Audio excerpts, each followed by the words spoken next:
Story 1. My wife falsely accused me and told everyone that I abused her after I caught her cheating with a guy.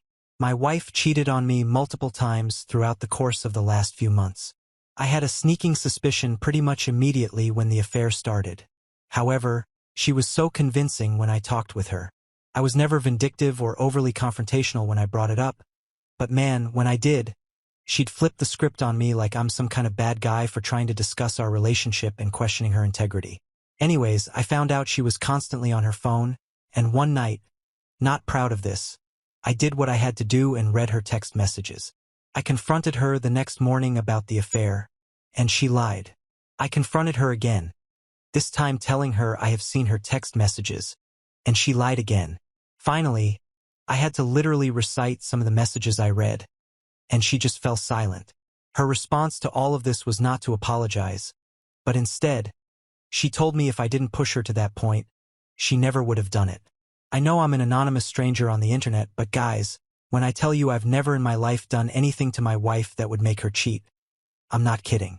I've never been physical with her, never yelled at her, never really done anything that would make me question my own integrity. Truly, I'm not perfect, but I honestly have been a good husband to her. Well, now, living with her has been hell. She is telling anyone and everyone we know that I have emotionally abused her, even after finding out I have never been mean, yelled, etc. I've told her I'm heartbroken and we're definitely getting a divorce. But honestly, that's where it starts and ends.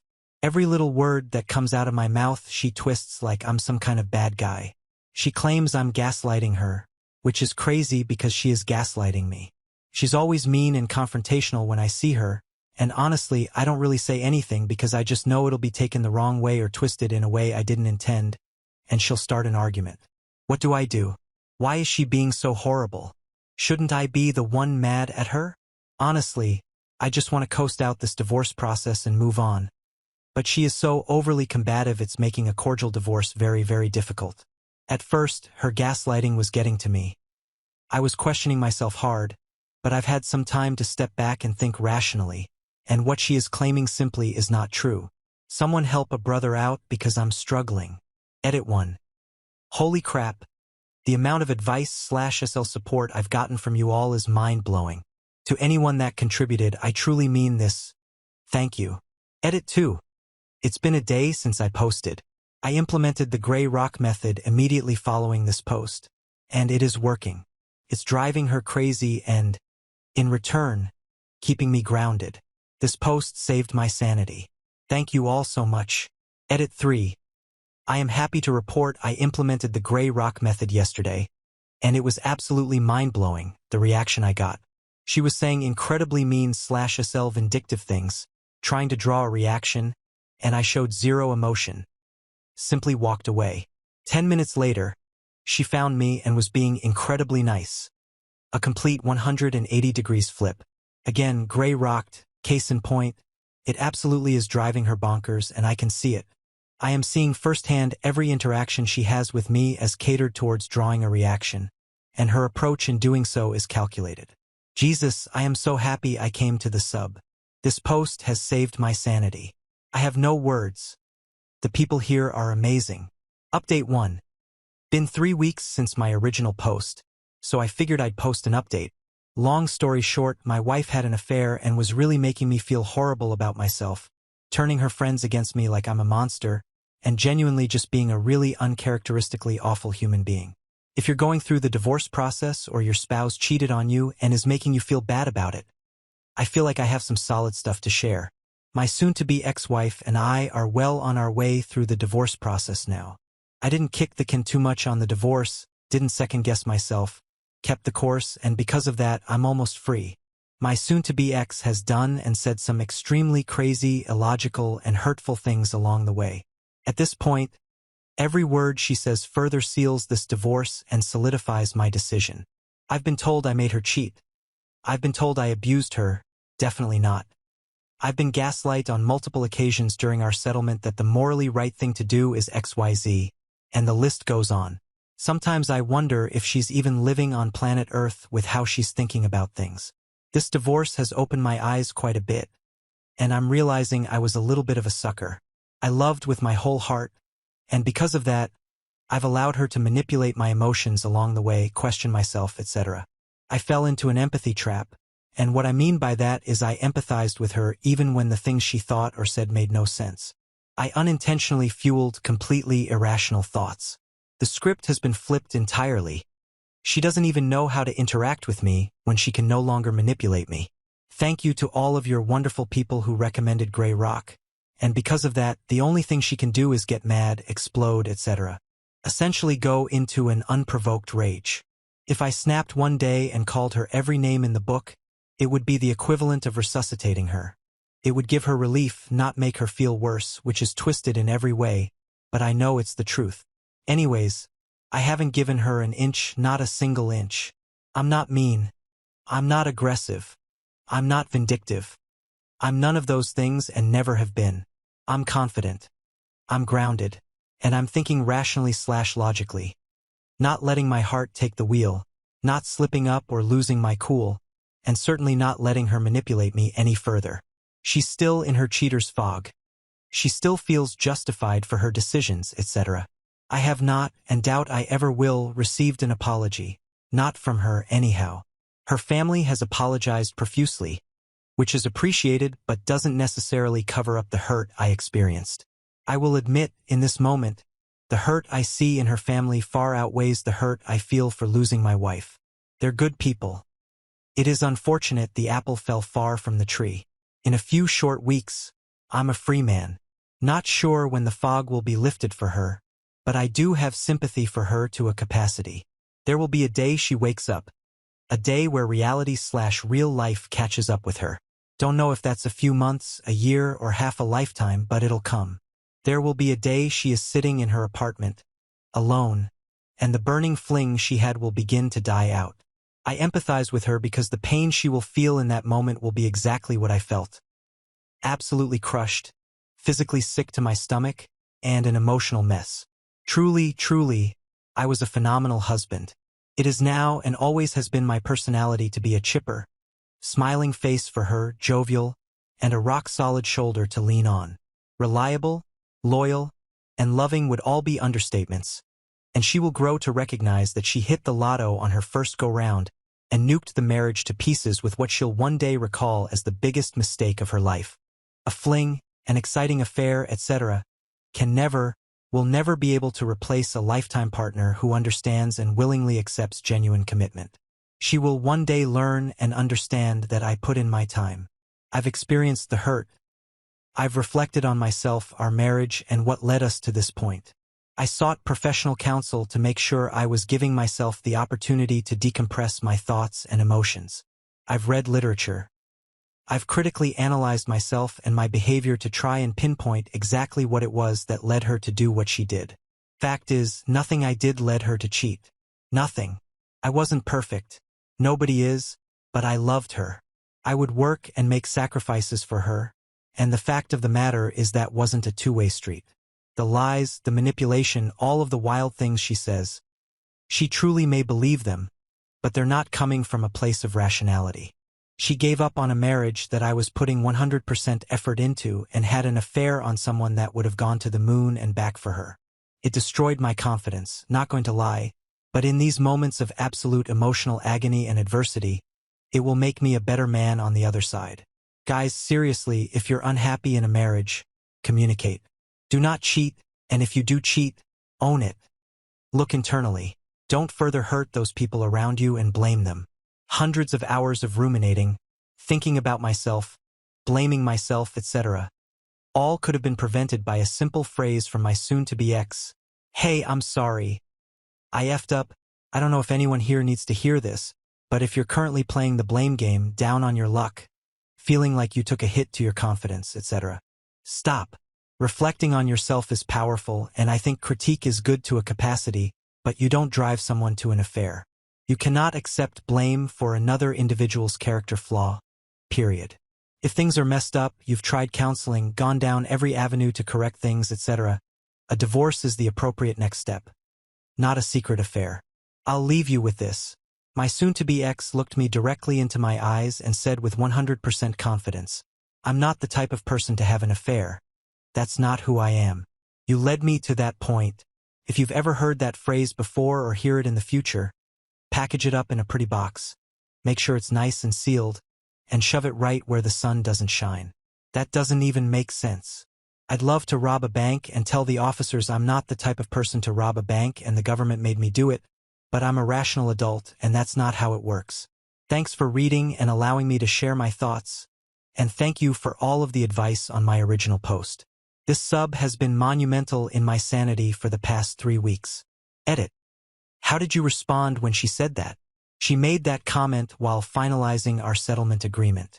You're a strong-willed and independent adult. Under no circumstance did I lead you to do what you did, and I will not accept blame for that. If you'd like to sideline the settlement agreement now, that is fine, but I don't feel we can have a productive session if you're making comments like that. If that's not 100% verbatim, it's very close. We were able to finalize the settlement agreement. That comment diffused the situation enough, or demonstrated to her that I wasn't going to be manipulated, so she stopped trying. Sounds very harsh, but trust me when I say if I gave her an inch, she would have taken a mile. I could not entertain her, or it would have been disastrous. When does the idea of cheater's fog just mean they are an idiot at this point? I see no benefit from this term or idea. It's just another way to make excuses, and the whole term should go away. It makes me sad when I see victims use it. No one who gets injured by people doing meth uses that to justify the damage that is done, and chemical impairment is a much more tangible and universally accepted than this fog is. I use the term cheater's fog because I got many good years out of my marriage where cheating was never present. You're correct. It can be synonymous with idiot because I believe to a capacity, either someone has the capability to cheat or you're not. It's not a blurred line in one's morals, it's the definition black and white. I use fog because there may be a day where the fog lifts and she realizes, oh wow, I actually effed up my marriage. That was legitimately my fault, or hey, there may not. But the fact of the matter is there are people who ruined their first relationship/marriage, recognized it was their character flaw, got help, and will never do it again. It's hard work, and it's truly rewiring some of your core beliefs, but it can be done. Update 2. I came here a few months ago looking for advice on how to handle my wife. She had an affair on me, then, when confronted, blamed me for her affair. Her stance has been relentless in that fact, and she's made her personal mission to communicate with anyone and everyone we know that she's leaving because the past few years we haven't been getting along. To clarify, things between us have historically been phenomenal. Literally 1 year ago, when this emotional affair that turned into a physical one began, it was like a switch was flipped, and I couldn't comprehend why. As I'm sure a lot of you guys already know, that's hoopla. It was so sudden and unexpected. To use the word confused would be an understatement. I was like Mega Husband 2.0, destroying it at work, making sure I was off at home for her no later than 6 p.m., and putting every inch of effort I could into my marriage, from making dinner to date nights to weekend adventures.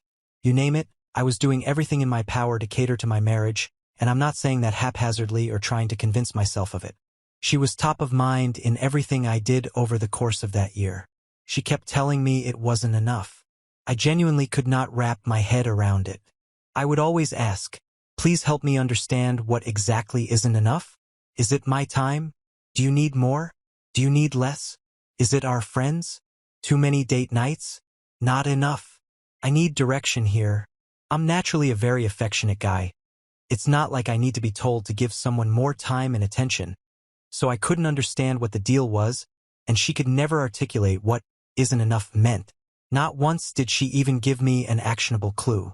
Come to find out, I was running a rat race with no finish line. I wasn't enough because she was comparing me to someone else. She was trying to fabricate reasons as to why I'm a no-good husband, and AP was the one. Now that I look back on it, it was torture. To truly put in 100% effort and be told your 100% isn't enough. Direct quote is quite literally manipulation in the highest degree. All of that to say, I'm at a standstill. Up until this point, I've warded off all the anger. Now it's setting in. I'll go through phases. There are times I'm hunky-dory, and then other times where the resentment I have for her is so deep I just want to pick up the phone and let her hear it. So I guess my question is, how the hell do I let go of all of this anger? I feel like I just need to forgive her and move on. but the thought of forgiving her seems so far off that it's difficult to comprehend that's even possible. Update 3. 20 days until the final divorce date. Guys, my soon-to-be ex-wife is so manipulative. It's like looking into the eyes of the devil. I'm keeping our home. However, she still has keys and access, given that she is a part owner. We agreed that on the final date of divorce, she will sign the house over to me in exchange for an equity buyout. I swear, when she comes by on her own, she is very pleasant, amicable, and in no way, shape, or form difficult to be around. However, when she swings by with a group of friends, she is so disrespectful and mean in their presence. It's like she just meticulously pushes my buttons, blatantly disrespects me, puts on this inorganic show for them, and then leaves. For clarity, she moved out a few weeks ago. However, she has odds and ends still scattered throughout the home. She's taking her sweet time on collecting them, and I'm halfway convinced it's so she can get in a few final jabs before this divorce is over. After walking all over me during these visits, she'll send some wildly friendly text message like, "Thank you for remaining amicable with me. I quite literally am the only amicable one in this divorce process. If I were anything but a resolutely emotionally stable person, this would have devolved into a nightmare months ago. For the first time since posting here months ago, I cracked. I did not gray rock, albeit very calmly and maturely. I let her know that she needs to stop doing that. She can be mean, indifferent, or nice. I don't care which one she chooses, but the shift between all three at any given time and at her own discretion is certainly not what amicable means. I continued to tell her I wish she would stop saying she's acting one way and then actually doing the polar opposite. She used that exact statement and went on a campaign, letting everyone know the horrible things I said to her. Makes me realize why gray rock is a thing. I wish I just kept my mouth shut. But boy, did it feel good to finally say what I was thinking. Is she doing this because she's looking to convince herself I'm the bad guy, or just to watch me implode while she still can? I know gray rock is a thing, and trust me, I've implemented it, but guys, please help me find the strength to endure this for 20 more days. I'm reaching the end of my resolve. It's like we're closing in on the finish line, and the time she has to convince herself I'm an awful human being is ticking away. So she's doing everything in her power to probe me. I don't have an enemy to my name, so seeing her turn so many people against me is the biggest thing I struggle with, and I wish more than anything I could just let that go. Edit.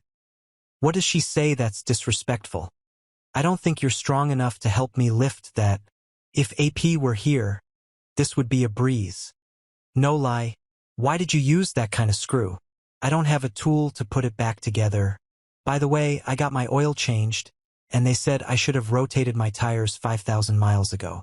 Now I'm going to have to get new tires because you tried to do all of the car maintenance yourself. I can go on, but I think that's sufficient to get my point across.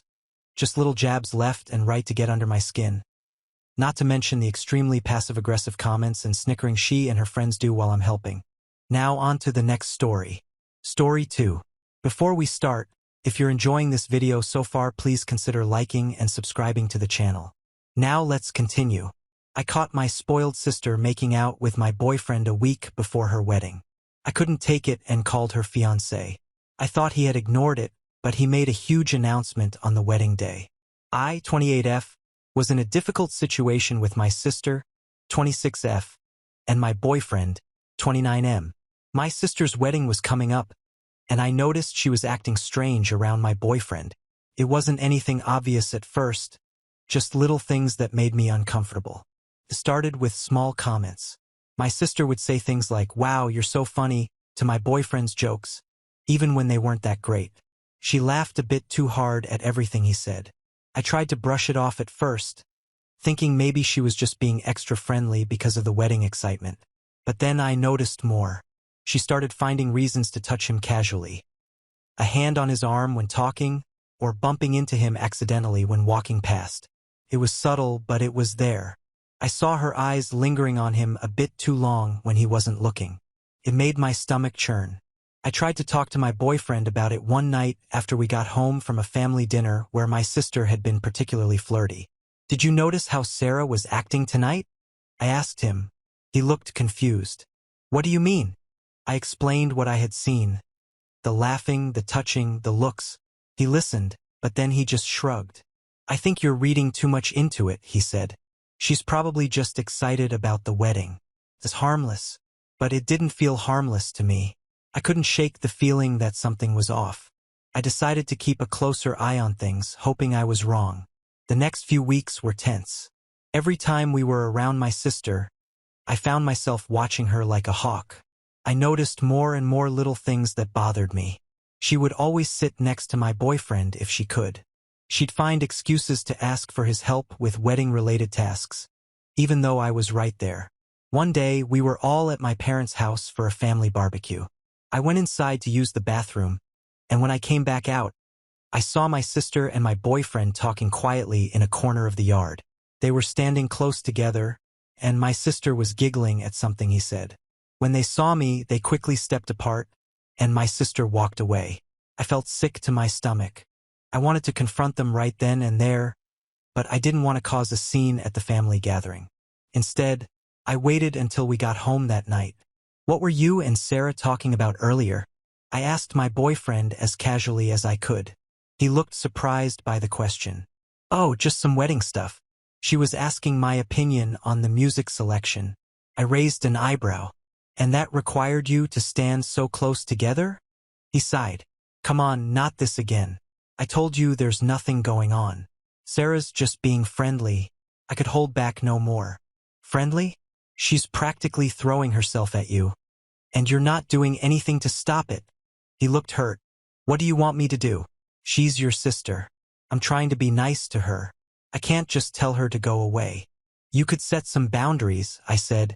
You could make it clear you're not interested. But I'm not interested, he insisted. There's nothing to make clear. You're seeing things that aren't there. We argued for a while, but it went nowhere. He kept insisting I was imagining things, and I couldn't make him see what was so obvious to me. In the end, we went to bed angry and frustrated. The next day, I decided I needed to talk to my sister directly. I called her and asked if we could meet for coffee. She agreed, sounding cheerful and oblivious to my concerns. We met at a small cafe near her apartment. I was nervous, my hands shaking slightly as I stirred my coffee. My sister chatted happily about wedding plans, not noticing my discomfort. Finally, I couldn't take it anymore. Sarah, I interrupted her. We need to talk about something. She looked at me, surprised by my serious tone. What's wrong? I took a deep breath. I've noticed how you've been acting around Tom lately, I said, referring to my boyfriend.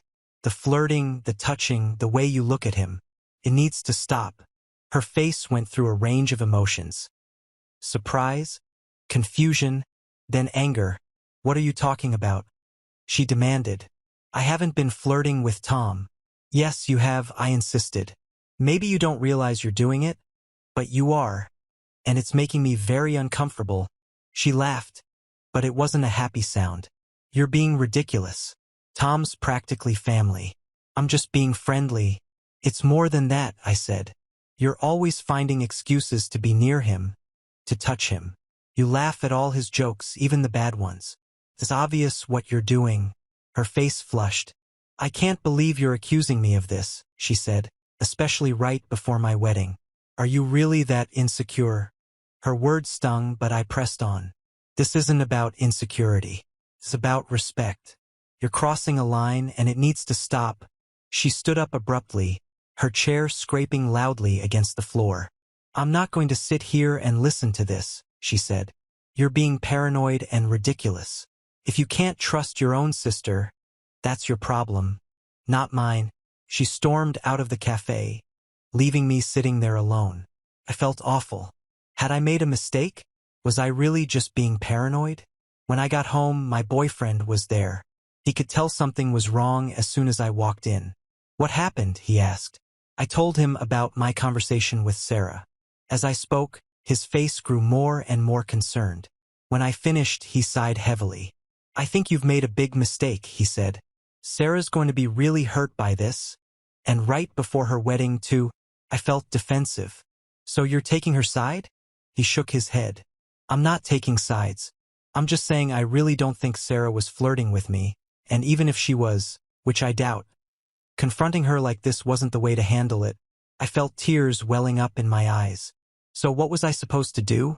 Just ignore it? He came over and put his arms around me. You could have talked to me more about it, or maybe talked to Sarah in a less accusatory way. Now she's probably going to be upset with both of us, and it's going to make the wedding really awkward. I pulled away from him. So this is all my fault? He sighed again. I didn't say that.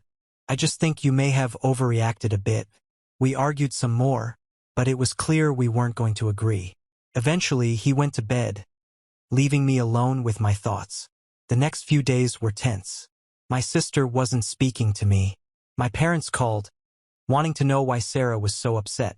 I tried to explain, but I could tell they thought I was overreacting, too.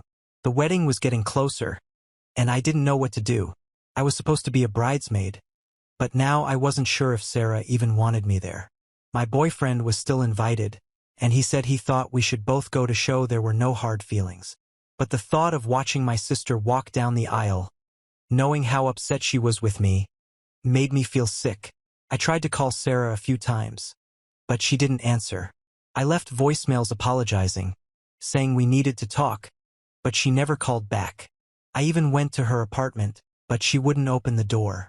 As the wedding day got closer, I felt more and more anxious. My boyfriend kept telling me to relax, that everything would blow over, but I wasn't so sure. I had a nightmare where I showed up at the wedding, and everyone turned to stare at me, whispering and pointing. I woke up in a cold sweat. Update 1. Things got worse after my confrontation with Sarah. She told our mom about my accusations, and Mom was furious with me. She called me, yelling about how I could be so selfish and paranoid right before Sarah's wedding. How could you accuse your own sister of such a thing? She demanded. I tried to explain my side, but she wouldn't listen. She told me I needed to apologize to Sarah immediately and fix this mess. The tension in our family was unbearable. Sarah still wouldn't speak to me, and now my parents were upset too. My boyfriend, Tom, kept insisting I was overreacting, which only made me feel more lonely and frustrated. A week before the wedding, I went to my parents' house to try and smooth things over. As I approached the front door, I heard muffled voices from the side of the house. Curious, I walked around to the garden and froze in shock at what I saw there. Partially hidden behind a large shrub were Sarah and Tom. They were locked in a passionate embrace, kissing deeply. Tom's hand was under Sarah's shirt, and her legs were wrapped around his waist. They were so engrossed in each other that they didn't even notice me standing there. I felt like I'd been punched in the stomach. All the air left my lungs, and for a moment I couldn't move or speak.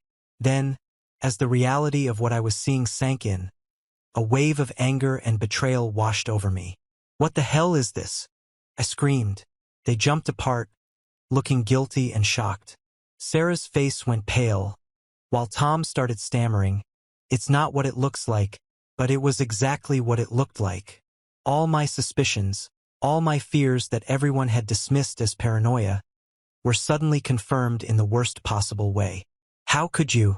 I choked out, tears streaming down my face. My own sister and my boyfriend. Sarah started crying, too. I'm so sorry, she sobbed. We didn't mean for this to happen, but I couldn't bear to hear their excuses. I turned and ran back to my car, ignoring their calls for me to come back. As I drove away, my phone started ringing. First Tom, then Sarah, then my mom. I ignored them all. When I got home, I packed a bag with some clothes and essentials. I sent a text to Tom, "We're done. Don't try to contact me again." Then I turned off my phone and left. I'm writing this from a hotel room in a nearby city. I don't know what I'm going to do next. The wedding is in a few days, but there's no way I can attend now.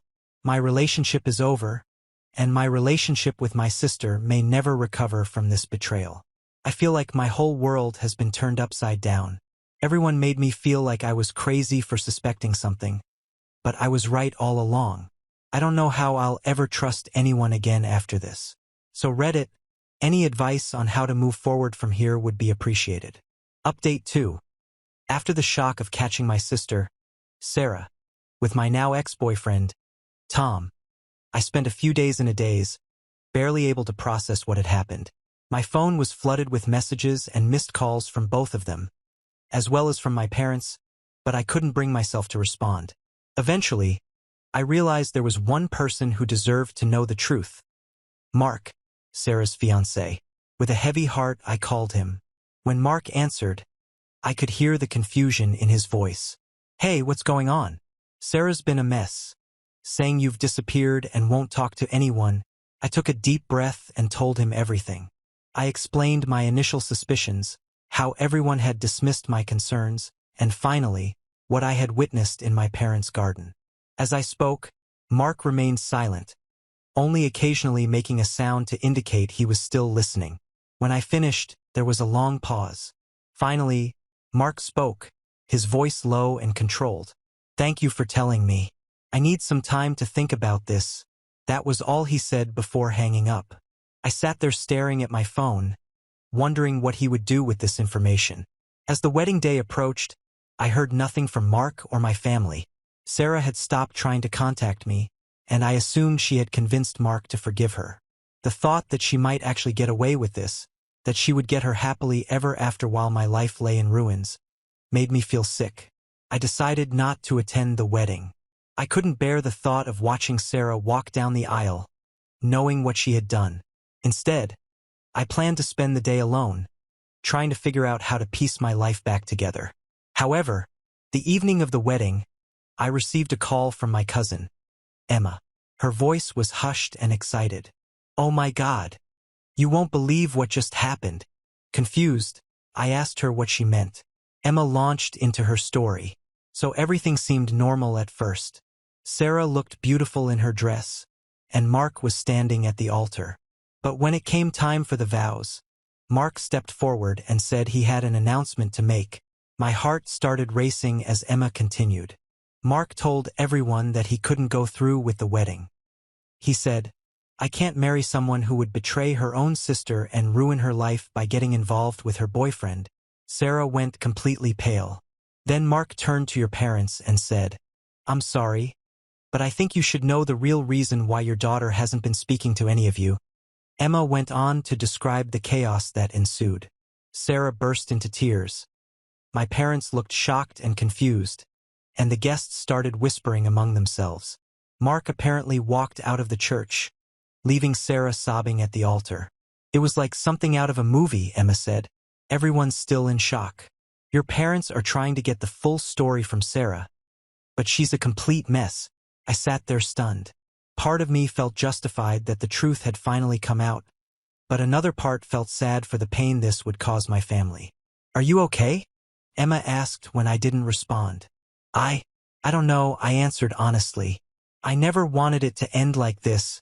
After talking to Emma for a bit longer, I hung up and sat in silence, trying to process everything. The truth was out, but at what cost? My relationship with Tom was over. My bond with Sarah was shattered, and now my entire family was in turmoil. I realized that while the truth had come to light, it didn't magically fix everything. I still had a long road ahead in terms of healing and rebuilding trust. But for the first time since this whole ordeal began, I felt a small sense of relief. At least now I could start to move forward without the weight of unspoken truths holding me down. As for what comes next, I'm not sure. I know I'll need to face my family eventually, but for now I'm taking it one day at a time. If nothing else, this experience has taught me the importance of trusting my instincts and standing up for myself, even when others doubt me. To those who supported me through this ordeal, thank you. Your words of encouragement meant more than you know. And to those in similar situations, remember, trust your gut, and don't let anyone gaslight you into doubting your own perceptions. Now on to the next story. Story 3. I discovered that my wife cheated on me with a man she met at an event, so I exposed her affair to everyone. My wife, 32, female, and I, 35, male, have always wanted kids. We tried our hardest to make this a dream. She mentioned to me early on when we started dating how she wanted to be a mom. This was 10 years ago, and I told her that if we got married, I would make that dream a reality. She said she would like that. So, 5 years into dating, we got married. It was a small ceremony, but my wife and I weren't the showy types.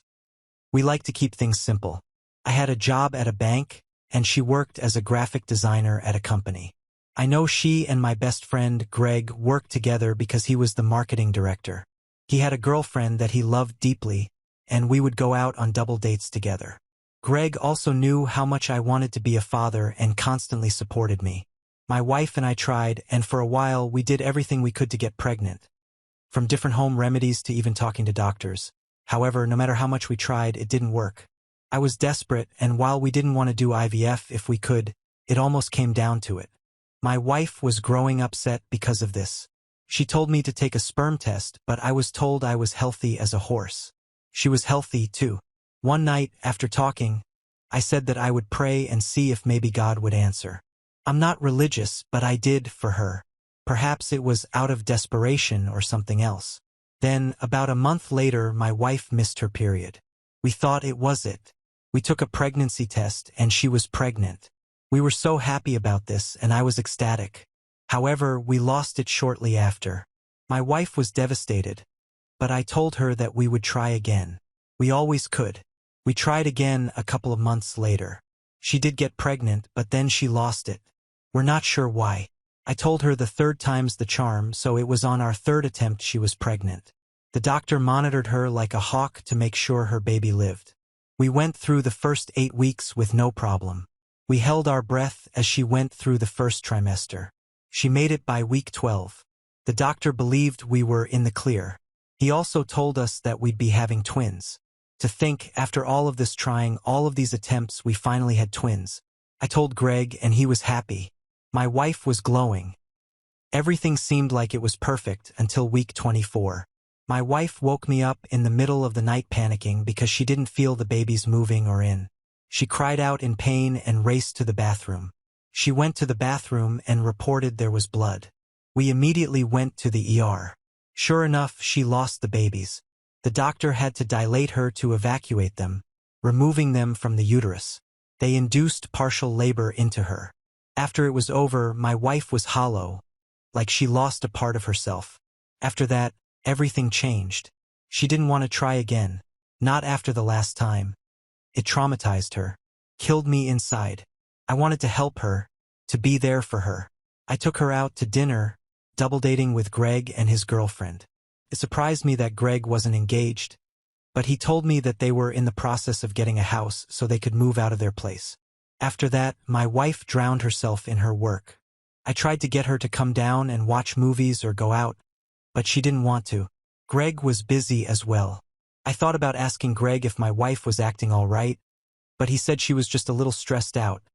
They had a huge deadline to work with.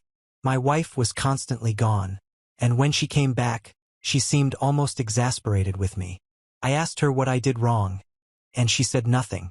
I saved some money and asked her if we should try IVF. She said no. She didn't want to. It made me upset because it felt like I was the problem. Maybe I was, but I even had doctors check me out to make sure everything was okay. My wife became different, almost like a shell of a person. She would hide her phone, becoming more secretive.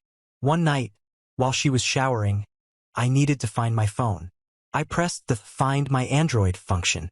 A phone rang, but it wasn't mine. It was my wife's, which she left in a bag. Curiosity got the better of me. When I opened it, I turned it off, but I saw text messages from Greg on there. They didn't show up on the lock screen, but they were there when the home screen appeared. They were flirty texts. I opened up the rest of the messages. Sure enough, they were more of the same. Pictures were sent, and my wife even said Greg could put a baby in her. Greg mentioned that his girlfriend was nice, but he could make her dreams come true of being a mom. It disgusted me. I spent all this time with that dream only to hear my best friend doing this. I had to get back at them. One night, while she worked late, I set up my plan. I placed an order for a marketing strategy using a fake name. I came after hours, despite them saying they were closed. The door was open, and I walked inside. When I got to the floor where she worked, I heard sounds. They were having sex. I stepped inside, red in the face, as Greg literally said to my wife he would put a baby in her. I was livid. I told my wife she was a cheater and I knew everything. She begged and pleaded with me to listen, saying that Greg could be a surrogate for them, but I was disgusted. She cheated on me all because she wanted something that I couldn't give to her. When I got home, I packed my things and got a hotel. I took video evidence and sent it to her boss, firing both of them. After the divorce went through, I got everything. My wife cheated, and I spent all this time thinking it was a problem when really it was her. I sold the house and got a condo far away, working at another bank. I'm not dating anymore. I don't want to after all that happened. Greg and I aren't friends anymore. I told his girlfriend, and they broke up. I don't know what happened to Greg and my wife. Maybe they got together, maybe not. All I knew was, with no house and no job, their lives were much harder. Now on to the next story. Story 4. Dad kicked me out, lied about rent, and now wants me back to stop my grandpa's financial punishment. IF 21. Lost my mom when I was 14. Dad remarried when I was 17. My stepmom has a daughter, F15. She and Dad had a boy, M3. And now she just gave birth to a little girl. Anyway, I have worked since I was 16 to have some money to buy stuff for me when I turned 18. Dad said I was now an adult and should start paying rent. It was only $500, a symbolic amount since he would still cover food and other essentials. I was mad and we fought, but in the end I accepted, and that was the arrangement until 7 months ago. Dad came to me saying I had 2 months to move out. Stepmom was pregnant, and they would need my room for the baby, which is insane because they both have private offices. My stepmom doesn't even need one since she's a stay-at-home mom since the birth of my baby brother.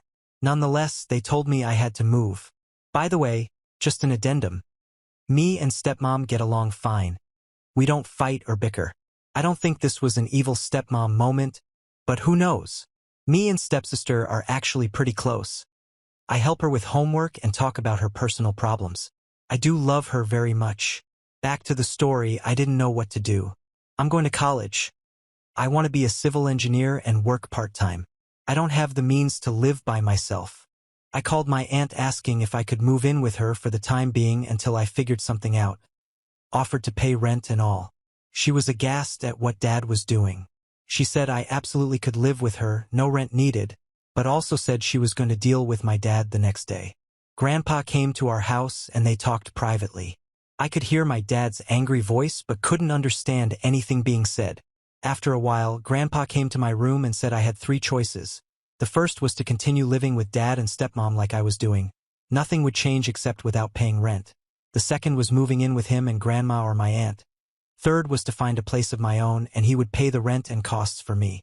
He said I didn't need to choose now.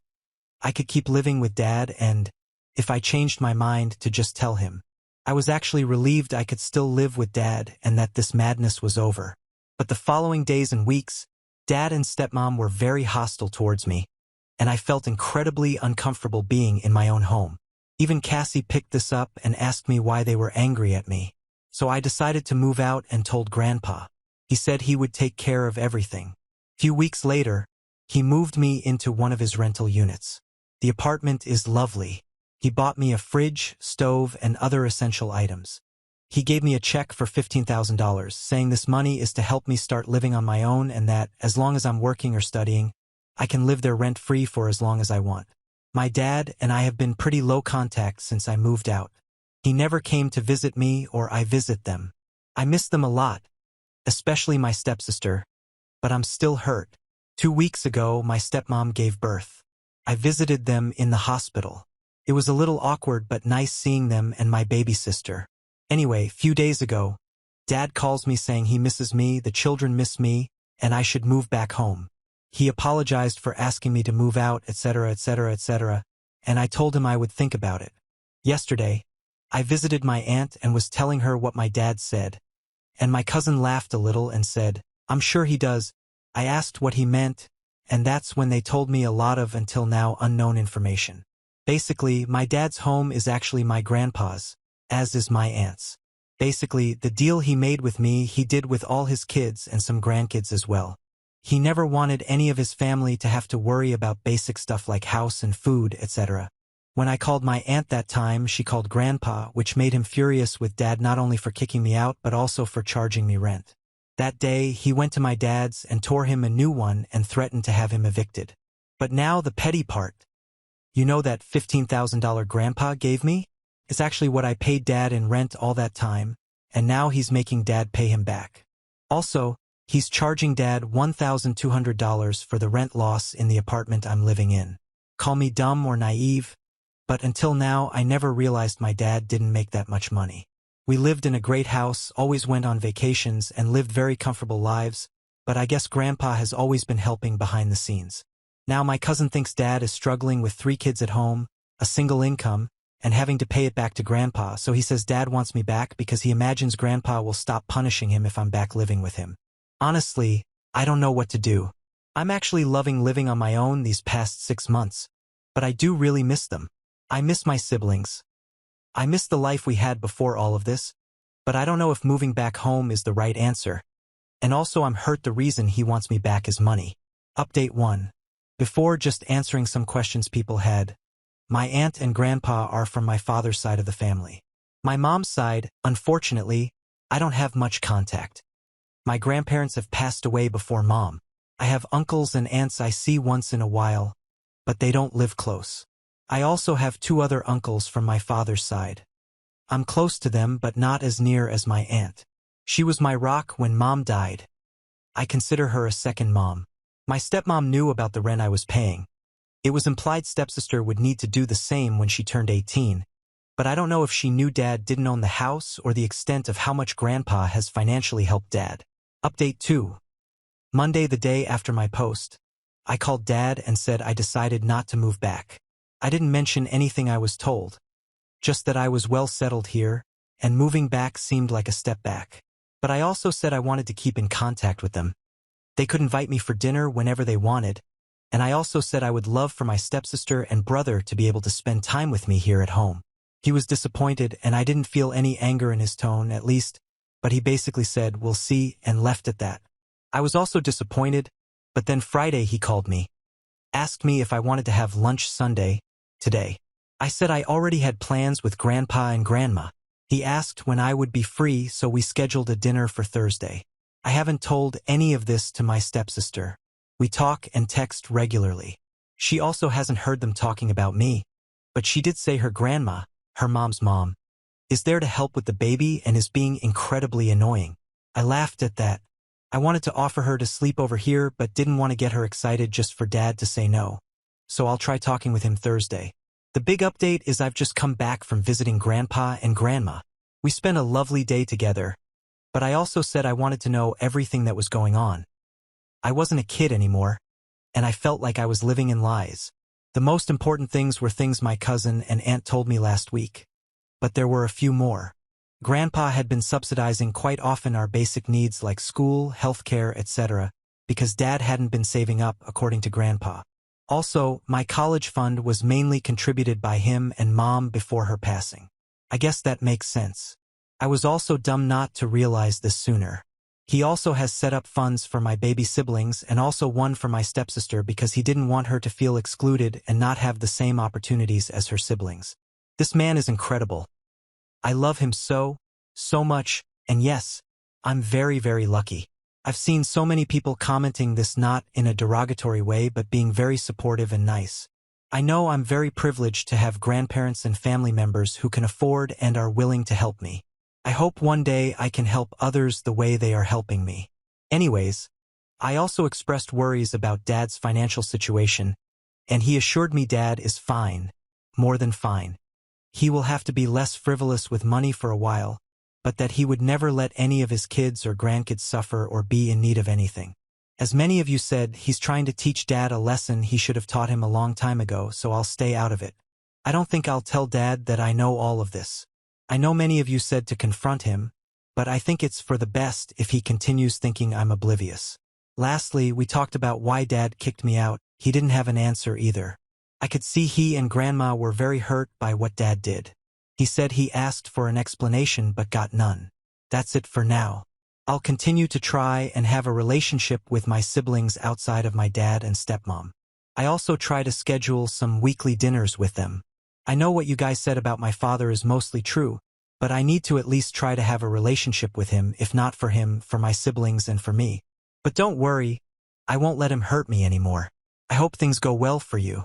There isn't much of an update, but some people messaged me asking about how was the dinner. So last Thursday, I went there after work. Gosh, I missed my siblings so much, and I spent the majority of the time with them. My baby brother is not a baby anymore. He has grown so much. My baby sister is so cute. I could eat her alive. I never want to be apart from them anymore, no matter what happens. Cassie, I said her name once in my original post by mistake. She's my stepsister, is the only one I maintained regular contact with through calls and texts. She's just an amazing person as well. She knows I didn't move out in the best of circumstances but doesn't know the details or anything about the money. I asked if she wanted to have a sleepover at my house sometime, and she was thrilled. If I hadn't stopped her, she would have started packing at that second. My stepmom's mom was still there to help with the baby, and guess where she's staying? In my old bedroom. They transformed it into a guest room, and the baby's room was stepmom's old office because it's closer to the master. Honestly, that hurt a little. I've only met my stepmom's parents a few times. They were always nice to me.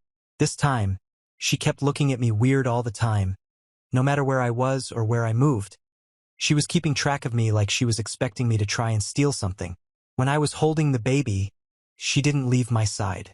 Anyway, apart from that, dinner went as well as you can imagine. A little awkward, but I was glad I could see my siblings and spend a few hours playing with them. At the end, I mentioned Cassie having a sleepover on the weekend. Her grandmother started saying that absolutely not. Cassie would not go, but to my surprise, stepmom stopped her. She said if Cassie wanted, I could pick her up Saturday after soccer practice for dinner. That was that. When I was leaving, stepmom gave me a really tight hug. So many people were saying how she's just an evil stepmom that I kind of started to believe, but as I said in my first post, we always had a good relationship. I left very confused and emotional. Saturday afternoon, I picked up Cassie. We watched Inside Out 2. Then we ate shawarma for the first time, which is basically a meat burrito. I don't see the difference. It was so good to spend the day with her. I'm so glad to have her in my life. Sunday, I dropped her off and went inside to see my other siblings. Dad wasn't there. He was out meeting a work friend. Some people asked what my dad does. He's a lawyer, and stepmom used to work for an advertisement company but is now a stay-at-home mom. We have another dinner scheduled for Friday. I don't know if I'll ever find out exactly why they wanted me to move or why they charged me rent. I don't want to touch the subject now because I don't want to jeopardize my relationship with my siblings. So I don't know if I'll have any more updates since things are settling down and it's now just life. Update 3. Since my last update, things have been normal from my side. I had another dinner with my parents the Friday before last. Stepmom's mom, who I'll call EB, meaning evil spoilers, was still giving me the dirty eye, but I ignored her. I had scheduled dinner with them for last Friday, and I was talking to them about taking my little brother to the park yesterday. But Wednesday my dad called me asking if I could instead postpone dinner and instead go to Grandpa's on Saturday because he needed to talk with the whole family. Meanwhile, I had been talking to Cassie, and she's been telling me stepmom, I'll call her Shay, and EB have been fighting a lot. Well, last Sunday, Shay's father shows up. I'll call him Lay, meaning lying bastard. There's a big fight, and Lay and EB go back home on Monday. So yesterday afternoon, I go to Grandpa's. My aunt was there as well. Then Dad arrived with Cassie. Dad was clearly embarrassed. He apologized to me, to my grandparents. Shay apologized to me as well, and Dad gave an explanation/apology/reason for everything that happened in the last few years. Some things I already knew, but Cassie didn't. She was present for the whole thing, so I'll try to tell everything here. I don't know how coherent I'll be, but I hope you can follow me. Years and years ago, Grandpa and a friend started a company. The company was very successful. When Dad was 25, Grandpa sold the company and made a lot of money, so he decided to gift each child a home. He gave his kids $350,000 each with a promise they would use it to buy homes or pay out the mortgages. Grandpa had seen people lose their homes and didn't want that to happen to his kids. Dad didn't buy a home, however. He actually moved to New York to start his own practice and become a big and successful lawyer. And as you can imagine, things didn't turn out so well for him. Half a decade later, he has no money left, can't pay rent. So he reaches out to Grandpa and moves back home. Grandpa helps him find a job with a buddy of his. After a while, Dad starts to put his life back together, rents a home, and moves out from Grandpa's. He meets my mom and starts dating her. They fall in love. After a while, he asked to marry her. Before they married, Grandpa came to them and said he would give them a home. He had already talked with his other kids and they were fine with it, but because he didn't trust Dad, and the home is so Dad's future kids would always have a roof over their heads, the home would stay in his name, and in his will they would go directly to Dad's kids. So I was actually mistaken before. My uncles and aunt don't live in homes owned by Grandpa. Only my dad does, and I think 2 cousins of mine as well. Next thing, I was born. Life is good for a while. Then Mom passes away. Dad struggles with taking care of me alone. That's when Grandpa starts to help financially. Few more years, Dad meets Shay. But Dad is embarrassed about not owning the house and that Grandpa is helping him. So he never tells Shay any of this. Her dad was just a moderately successful lawyer. They marry. She becomes pregnant. She asks if she could become a full-time stay-at-home mom, and Dad is embarrassed to say no, so he tells her it's fine. In the meanwhile, now with 3 kids plus a stay-at-home wife, Dad is struggling even more. Grandpa is helping more, and Dad's savings are being diminished day by day. Dad admits that he kind of threw Shay under the bus to Grandpa, blaming her for his financial problems to Grandpa so Grandpa would continue helping for the sake of the kids. Now I need to go back a little and talk about Lay and Evie. Just as I say, they think Dad is a rich, successful lawyer, and they start saying to Dad how he's spoiling me, how I'm going to be irresponsible with money, how I have an easy life. That when Lay was my age, he had to pay rent to his dad, and he did the same with his son, Shay's brother, and how successful they became, never needing anything from anybody, bootstraps, etc., etc., etc. And apparently that got into Dad's head. He became afraid I would be dependent on him or, more likely, Grandpa and his money instead of being successful on my own. He became afraid I would be a failure like him that still needs his dad to bail him out. So he started getting parenting advice from his in-laws. Why not ask his own dad, who's much more successful and raised 3/4 of his kids to be successful as well? I asked, and apparently it's because he felt embarrassed. That comes up again and again and again to explain Dad's actions, embarrassment. He didn't want Grandpa to think even less of him. Therefore, the rent idea, which was a suggestion from Lay. Dad says his initial plan was to save the money and give it to me later, but with a new kid, Shay not working, and trying to project to Shay and his in-laws how things were fine, saving the money became impossible, according to him. By the way, he also lied to me here at the time, saying it's a normal thing to do, that Grandpa had done it to him and his kids, which is a lie. I discovered 8 months ago, but with everything else that happened, that seemed small at the time. There's a detail that I didn't disclose in my previous posts because it didn't matter, or so I thought, and that is I'm part of the LGBTQIA+ community. I don't hide this fact. In fact, I was already out to my mom before her passing. But it's not something I advertise either. That'll become relevant later. Anyways, continuing, Lay becomes Dad's confidant and he starts to open himself to him about his money troubles, and Lay starts to say things like I should move out and things like that to Dad, which is rejected initially. Then Shay becomes pregnant again, and Dad panics. That's when Lay and Evie come to Dad and say they would help him not only financially but Evie would move in with him and Shay after the baby to help out, and even convince Shay to go back to work since Evie would be there taking care of the kids. But for that, I needed to move out. Their reason is because the home wouldn't be able to accommodate Evie, and that it was time I left the nest, etc., etc., etc. So they convinced Dad I needed to move out. Dad didn't tell Shay any of this, keep in mind, only that he thought it was the best for me and the baby coming was just a great opportunity, according to them. Shay was against this, but Dad pulled the I know best card, so she deferred to him. They tell me I need to move out. I talked about this from my point of view. That day, Grandpa goes to my dad's home and they have a huge fight. Not only Dad and Grandpa but Dad and Shay, because it was then she discovered Dad didn't own the house, Dad had almost no savings, and Dad was dependent on Grandpa.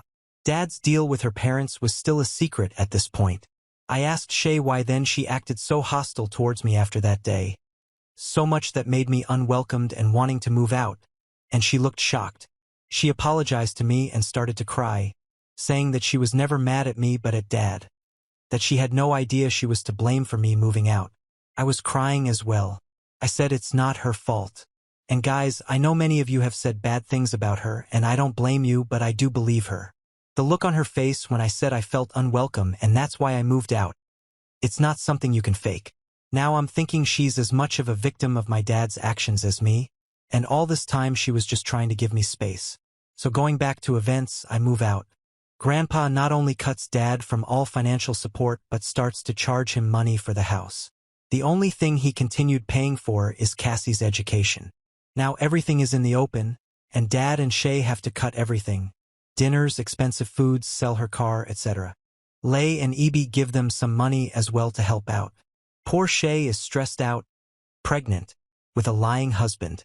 I'm actually sad for her and what she went through. I was looking at Grandpa, and I could see he was as well. I don't think he realized the amount of stress he was placing on her.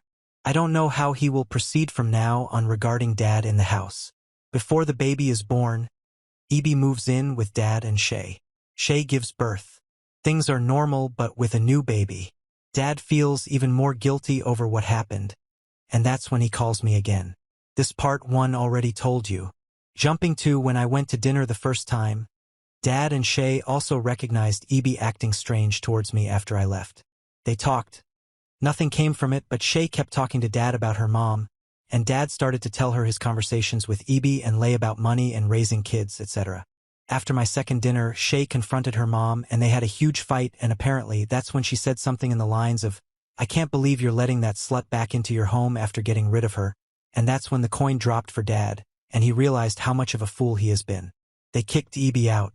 Lay came to pick her up, and they had another fight. Dad actually wanted to act as nothing had happened, continue with me visiting and rebuilding the relationship, but Shay put her foot down and said he needed to come clean about everything, not only to me but Cassie and everyone as well. And so we came to the present. I was crying. Shay was crying. Cassie was crying. Dad was crying. Aunt was crying. Grandpa was crying. Grandma, who hadn't said a single word, was holding me tight. According to Dad, that's all, no more lies, no more deception. Dad and Shay left after that. I slept at Grandpa's because I was in no state to drive. Came home this morning and took a long shower, cried a lot, and now I'm typing this out to see if it helps me make sense of all of this. Make sense of my thoughts and feelings. I guess that's the end of the story. I don't know what I'm going to do now. I feel sad, angry, sorry for Shay and Cassie. I feel everything and nothing. I'll be calling my therapist tomorrow to see if we can book more sessions. I've been going every Friday, but I can't wait a whole week. On the bright side, whoever bet on evil stepgrandmother won. Now on to the next story. Story 5. I excluded my coworker from my wedding due to strict dietary restrictions, and now the whole office is turning against me. I work in a small office and we're a pretty tight-knit group, so I decided to invite most of my coworkers. There's one coworker, let's call her Jane, who I get along with well enough, but we're not super close. Here's the thing. Jane has a lot of very specific diet restrictions. She's vegan, gluten-free, and allergic to a bunch of common ingredients like soy and nuts.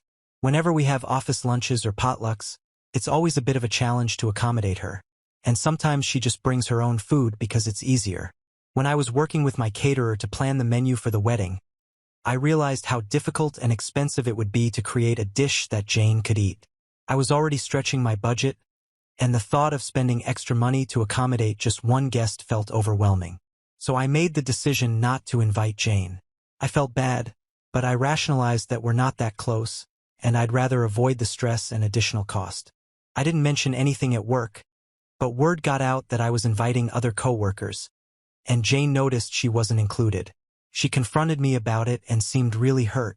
She said she thought we were friends and that she would have been happy to bring her own food if it was an issue. Now some of my coworkers are giving me the cold shoulder, and I'm wondering if I really messed up. I didn't want to make her feel excluded, but I also didn't think she'd want to come if I couldn't accommodate her diet. Update 1. It's been a few days since I posted, and I've had some time to reflect on the situation and your responses. After reading through the comments and honestly after sitting with my own thoughts, I've come to the conclusion that yes, I was in the wrong in this situation. I won't lie, it's not easy to admit this. When I first made the decision not to invite Jane, I genuinely thought I was being practical. I convinced myself that since we weren't that close, it wouldn't matter much to her. But in doing so, I completely overlooked the fact that this isn't just about logistics or budgets. It's about relationships and how our actions, even those we think are small, can have a significant impact on others. I realized now that by not inviting her, I wasn't just excluding her from a celebration. I was sending a message that she wasn't worth the effort, and that's not the kind of person I want to be. And here I was making her feel unwelcome because I didn't want to deal with a bit of extra planning. After the post, I decided to reach out to Jane directly. I apologized for not inviting her and explained that I was wrong to let my stress and budget concerns get in the way of our friendship. Jane was surprisingly understanding and appreciated the apology. We had a good talk, and while I'm not sure if I can undo the hurt I caused, I'm hoping we can move forward from this. I've also realized that sometimes the effort we put into our relationships, especially during significant moments like weddings, is what truly matters. It's not just about who's closest to us, but also about making people feel valued and included. So for anyone out there planning a wedding or another big event, take it from me. Don't get so caught up in the details that you lose sight of the people who matter. Now on to the next story. Story 6. Found out my fiancé is actually my 3-year-old brother's biological father, and my mom had a secret affair with him while I was away from home. So I exposed everything to everyone. My fiancé, 25M, and myself, 24F, have been together since we were 17 to 18 years old. Honestly, he was always kind, handsome, funny, and everyone used to say I was so lucky to have the whole package. I felt so lucky, too. He always treated me with love and respect. So this makes everything just so shocking for me. I have always had a good relationship with my mom. It's always been her and I against the world. My dad died in an accident when I was little. We always joke we are the real-life Rory and Lorelai from Gilmore Girls. My mom dated guys on and off, and they were usually cool, but nothing really past the early stages. Around 4 years ago, my mom told me she was pregnant, which was a huge surprise. My mom was around 42 years old and, although she was sort of dating someone recently, didn't meet the guy but knew she went on dates, it still was a big shock. She never thought she could be pregnant at her age. She had me when she was super young, and I can tell she was stressed and worried. I decided to support her since she has always supported me and tried to reassure her. She then had my brother, who is now 3 years old. I have a close relationship with my brother. I've helped take care of him since he was born, and I just love the little guy. My fiancé was also always helpful with my brother. We would take him out for ice cream, playground, pool time during summer, etc. But nothing was weird. He was just my then BF spending time with my brother and me. Now, to the how I found out. My fiancé and I lived together since we finished college. My fiancé was not at home since he was hanging out with friends, but I was home because I didn't feel like going out and just wanted to chill on my sofa. At some point, during the watching of a series on Netflix, my laptop died, and I was too lazy to go get my charger, so I just took my fiancé's iPad. I know the password, but honestly, never used it before. The iPad logged in, and I got a bunch of messages pinging. I guess he hasn't used it in a while, too. Anyways, this got my attention, and I went to check it out. On it, I found everything. My mom's number wasn't under her name, but I recognized the number and verified it with my phone. She was telling him she felt guilty and that I should know. He said he also felt guilty but couldn't lose me, and they effed it up. She said that it was unfair for my brother to never know his dad, and that if he could live having his son around, not behaving like a dad but a brother-in-law. I broke down. What the actual F? There weren't a lot of older messages, just some photos stored of my brother as a newborn, my mom pregnant, and more photos of my brother growing up in an album. I couldn't anymore. I cried for what it seemed ages, and I waited for my BF to come back home. I wish I was one of those women that can pretend and get things together before confronting the cheater, but I can't. He came back later that night, around 23:30, and I just gave him the iPad with the conversation opened and saw his face completely go pale. I asked for an explanation when, how, why, and he didn't want to at first but knew he had to. Apparently, a few years back, while I was traveling with some friends, girls' trip, my fiancé and mom had dinner together. This isn't strange since he has been part of the family for so long. Sometimes mom and fiancé would eat together at our place even if I was busy with sports or out. I did the same with his parents. Somehow unclear how, since he couldn't explain it well. One thing led to another, and they ended up sleeping together. They felt guilty, but apparently not guilty enough because they slept together 2 to 3 more times, using the excuse of meeting up to discuss how to tell me. Apparently, when my mom got pregnant, they stopped sleeping together and decided not to tell me since my fiancé loved me and couldn't lose me, and my mom didn't want to lose her daughter. So here we are now with 2 of the most disgusting humans. I obviously broke the engagement, told my mom to never talk to me again, and moved in with a friend. I feel bad for my brother since I really love him, but I can't be around him now. I just can't. I feel like it would remind me of all those times we talked about having kids. I would be his baby mama, only baby mama. We talked about this future since we were 17 years old, so I want to puke every time I think how I was actually taking care of his child with someone else while still having those dreams. I want to puke. Some comments before the update. Comment 1. Oh honey, I am so sorry. So absolutely sorry. I'm also furious at your mother, but my opinion of her isn't going to help you right now. Please take care of yourself. Eat, drink some water, get some rest, lean on your friends, let them take care of you. Don't unblock your fiancé and your mother. At some point, people might start pressuring you to forgive and forget, and that some things are unforgivable. If you choose to go that route, do it at your speed, but right now leave them blocked. Let your work know that you've got family problems and ask if there is any way for someone to walk you to your car or ask a work buddy. This is the hard part, you have to keep going. I cannot imagine the pain you're feeling, but just keep going day by day. It won't get better this month or even this year, but it will get better. If you've got health insurance, look into getting a therapist or a counselor. If you find yourself in need of a mama, 'cause I'm old enough to be yours, or just someone to talk to, please reach out and DM me. I'll be happy to talk with you. UNS and Zep them both, but people cheat all the time, although this took the cheating prize. Your mother, on the other hand, the lowest of the low, despicable piece of shit. They did it repeatedly.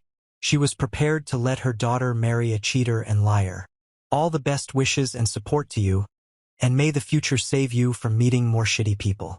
Comment 2. I would leave them behind and never look back. You deserve so much better, and you will find better. Don't waste another minute of your time on them.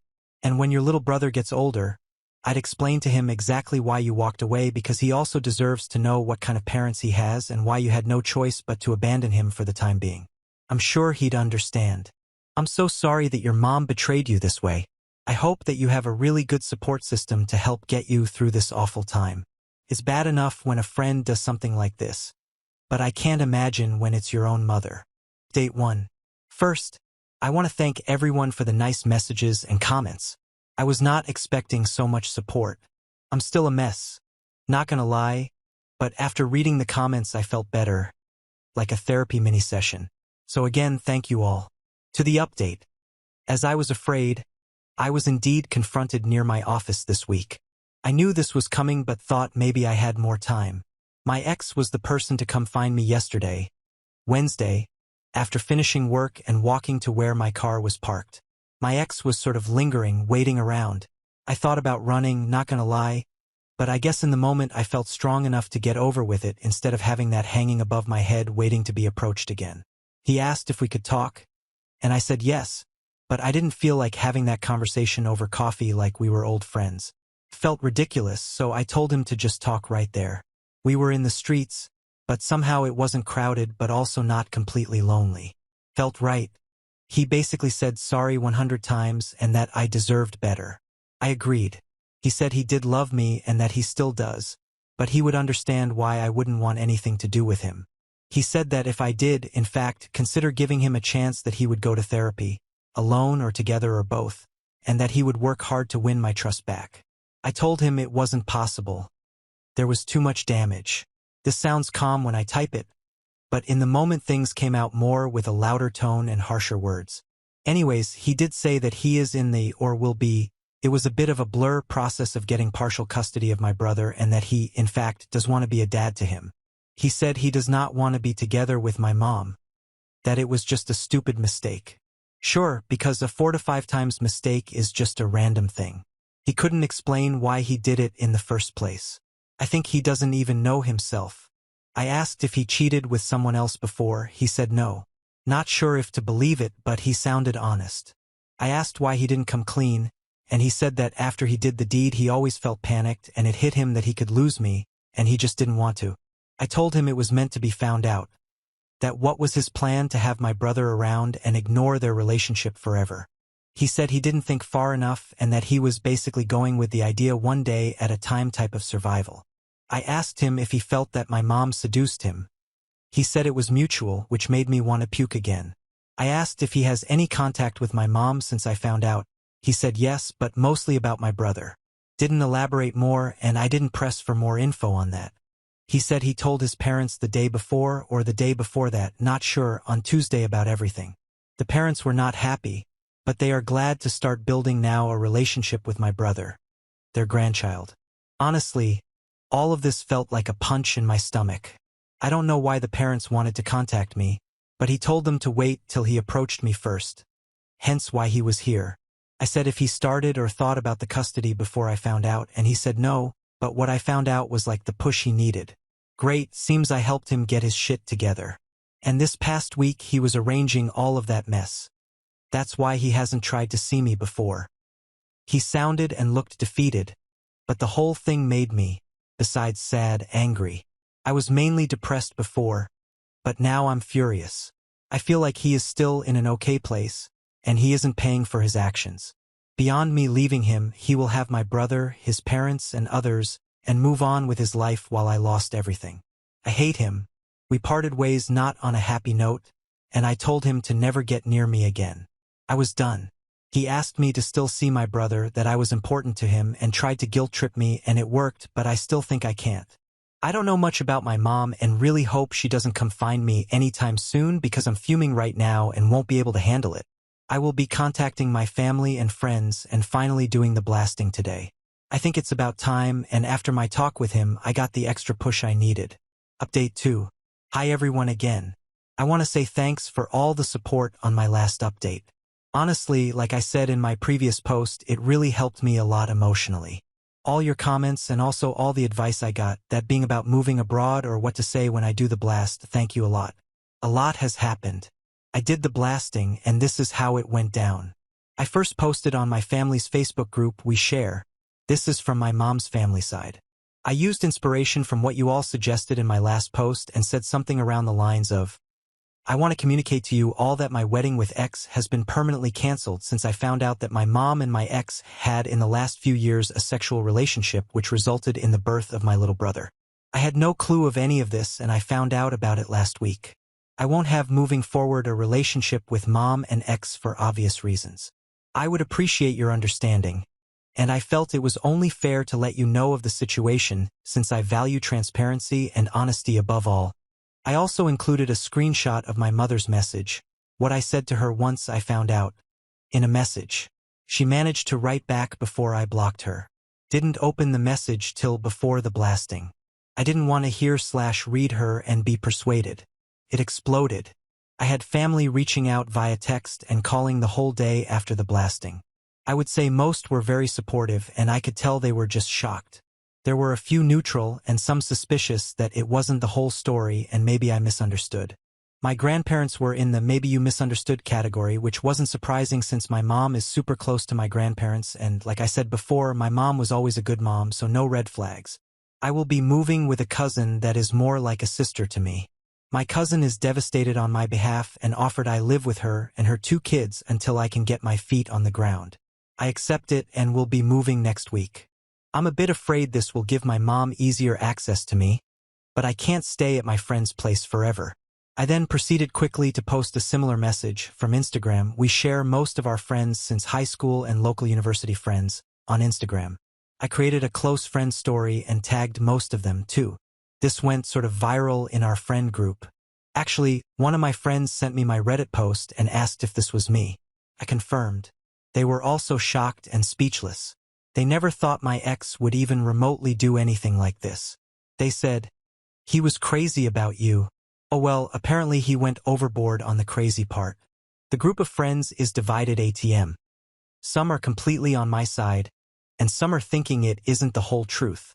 I told everyone that reached out that if they don't believe me to ask their friend if he is asking for custody of my little brother. That kind of shut them up for now. My ex deleted his social media, apparently. Also, my ex's parents called me, like I guess they would. They were kind to me and were very sorry about everything. I got the feeling they are also overwhelmed and very disappointed. However, it was clear they will be supporting their son. They are very upset at my mother and don't want anything to do with her, but not sure how that will work with my little brother and everything else. They tried to give me info about the custody and what my ex is up to now, but I shut that down quickly and told them I don't want any info. I want to move on. I also asked them not to reach out in the near future, that I needed distance, especially if they will be supporting my ex. He is living with his parents' ATM. Also, my ex and my mother, after the blast, were going nuts trying to reach out to me. They tried calling my friend, who blocked them, and reaching out from different numbers. I had to put my phone on silence and ignore everyone. However, my mother sent me a long text from another number, and that was a weird text. She said that I was being cruel and that she didn't think she raised me that way. She said she thought we had a better relationship than me blasting out laundry like that without talking to her first. That I didn't have the whole picture. She did mention something that confused me. She said, in her long-ass text, that the reason she slept with my ex is because he reminded her of my dad. That it was grief. That she didn't mean to use him to heal her pain, but she wasn't strong enough. I don't even know what that means. Like, did she think that my ex looks physically like my dad or personality or what? I have seen photos of my dad, and well, yay, my ex isn't super different but also not super alike.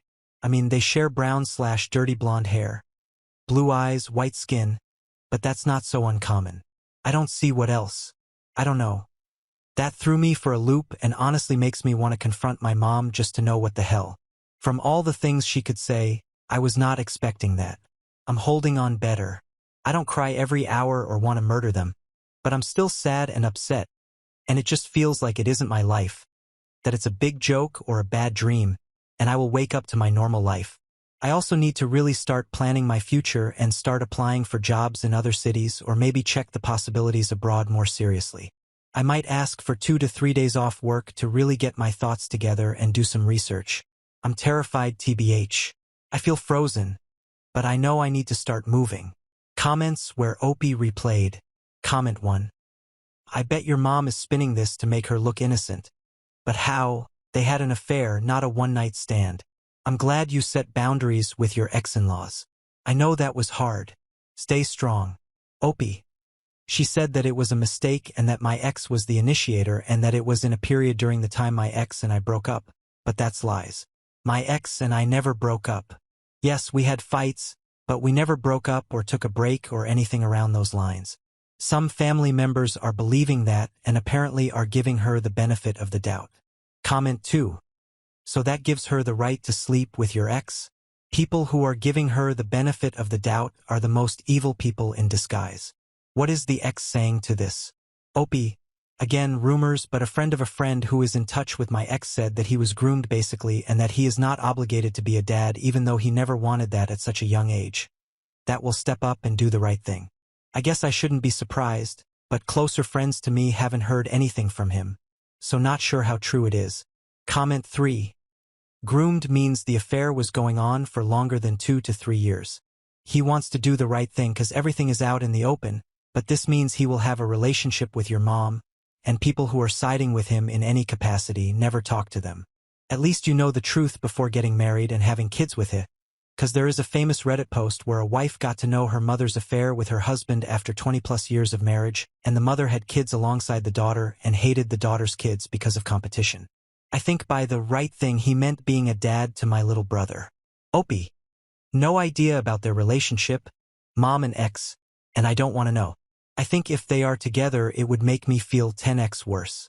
I will for sure, and things could be worse with me marrying my ex and potentially even having kids, but still feels like it wasn't really dodging a bomb. I feel so alone and am grateful for some friends and my cousin and some aunts, but besides that, everything is gone. I also don't know how the hell I will ever be able to trust in another partner again. I will be one of those paranoid psycho GFs. I dislike myself and be miserable. Now on to the next story. Story 7. We adopted a boy we found abandoned on the road. 19 years later, He chose his bio parents over us and uninvited us from his wedding. Here's how I reacted and why people are calling me heartless.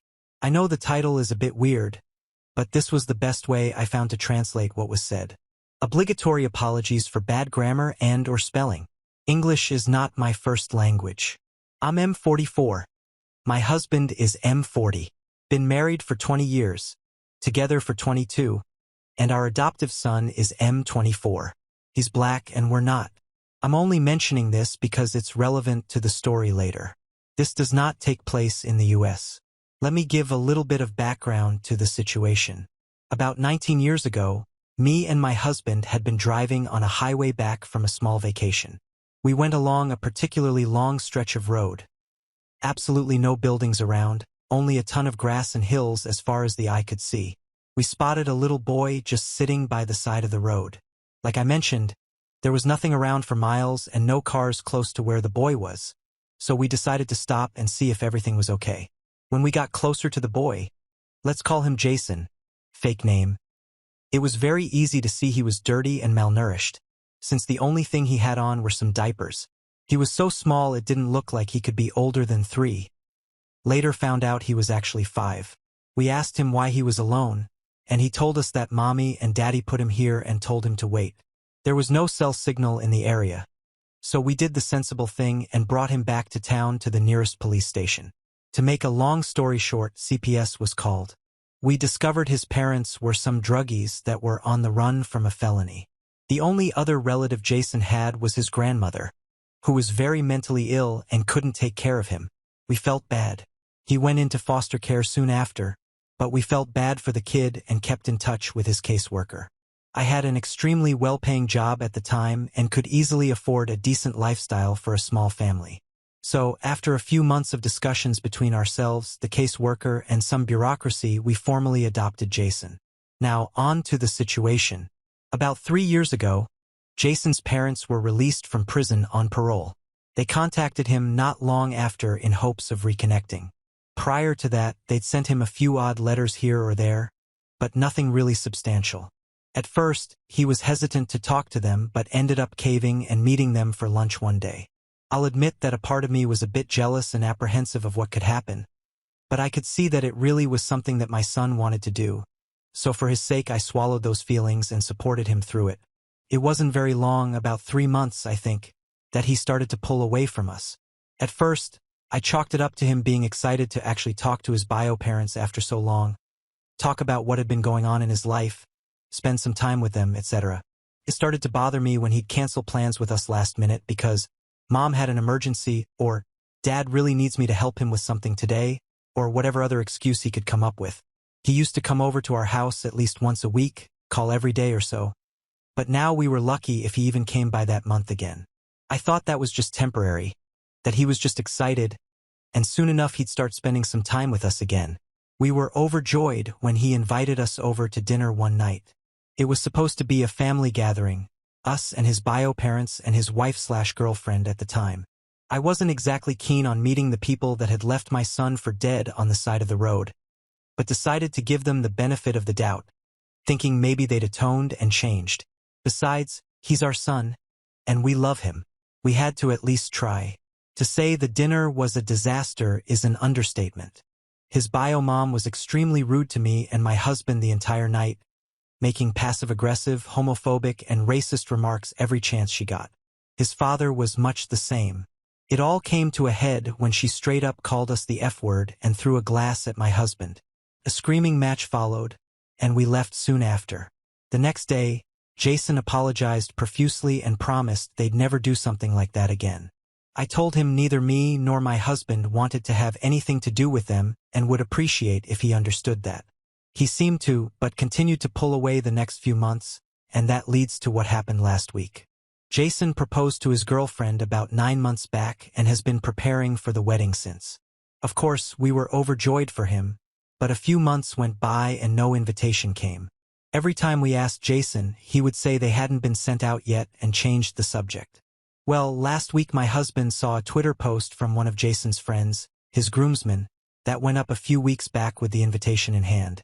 We confronted Jason about it the next time he came over, only for him to drop the bomb on us that we hadn't been invited. We asked why, and he said his parents didn't want us there and wouldn't come if we did. I was furious. I asked him, how could he choose those pieces of trash over us? Why were they so important? What did we do to deserve this kind of treatment? His answer, they understand me better. They're my people. At this point, my husband was crying, asking how could he do this. I've only ever been truly angry a few times in life, and this moment managed to top all of them. I threw him out right then and there and told him to never come back, that he wasn't our son anymore. I spent the rest of the day hugging my husband and trying to calm him down.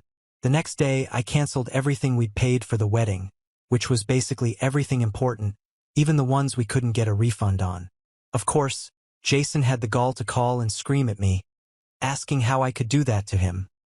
Where would he find replacements for a wedding that was supposed to happen only a few months from now? I told him I didn't give a shit and said, maybe you should ask those two leeches you call parents for some help. 19 years.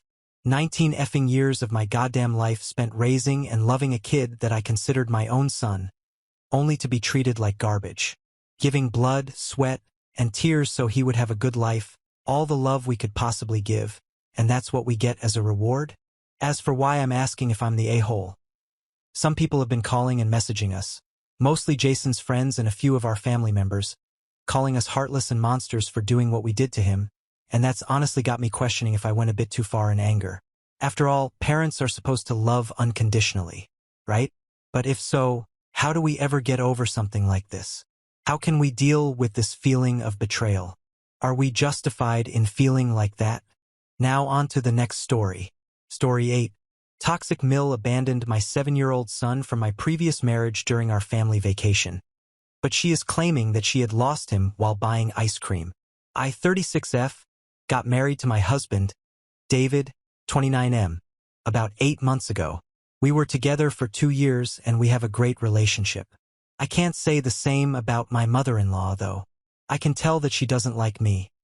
Not that it makes any difference to me, but it just makes it very inconvenient for me when we are at any event where his family is also present. We also usually celebrate the holidays at his mother's place, so that's also really awkward for me, knowing that she doesn't like me and can't stand the sight of me. But if there's anybody who she dislikes more than me, it's got to be my son, Ben. My son is 7 years old, and I had him with my first husband. My previous marriage unfortunately did not last for very long, not because of any issues that I had with my husband, but more because of issues that my husband had with his health. I'm trying to put it lightly so that I don't end up crying while typing this out, but I lost my ex-husband, Jacob, to a heart attack. It was very sudden. Nobody saw it coming, and it was a very difficult period of my life. Jacob and I were practically soulmates, and I still miss him. We had met at the company that we first started working at. Both of us were new, and that's how we bonded. I got married at 23 after dating him for almost 2 years, and at 27 I conceived Ben.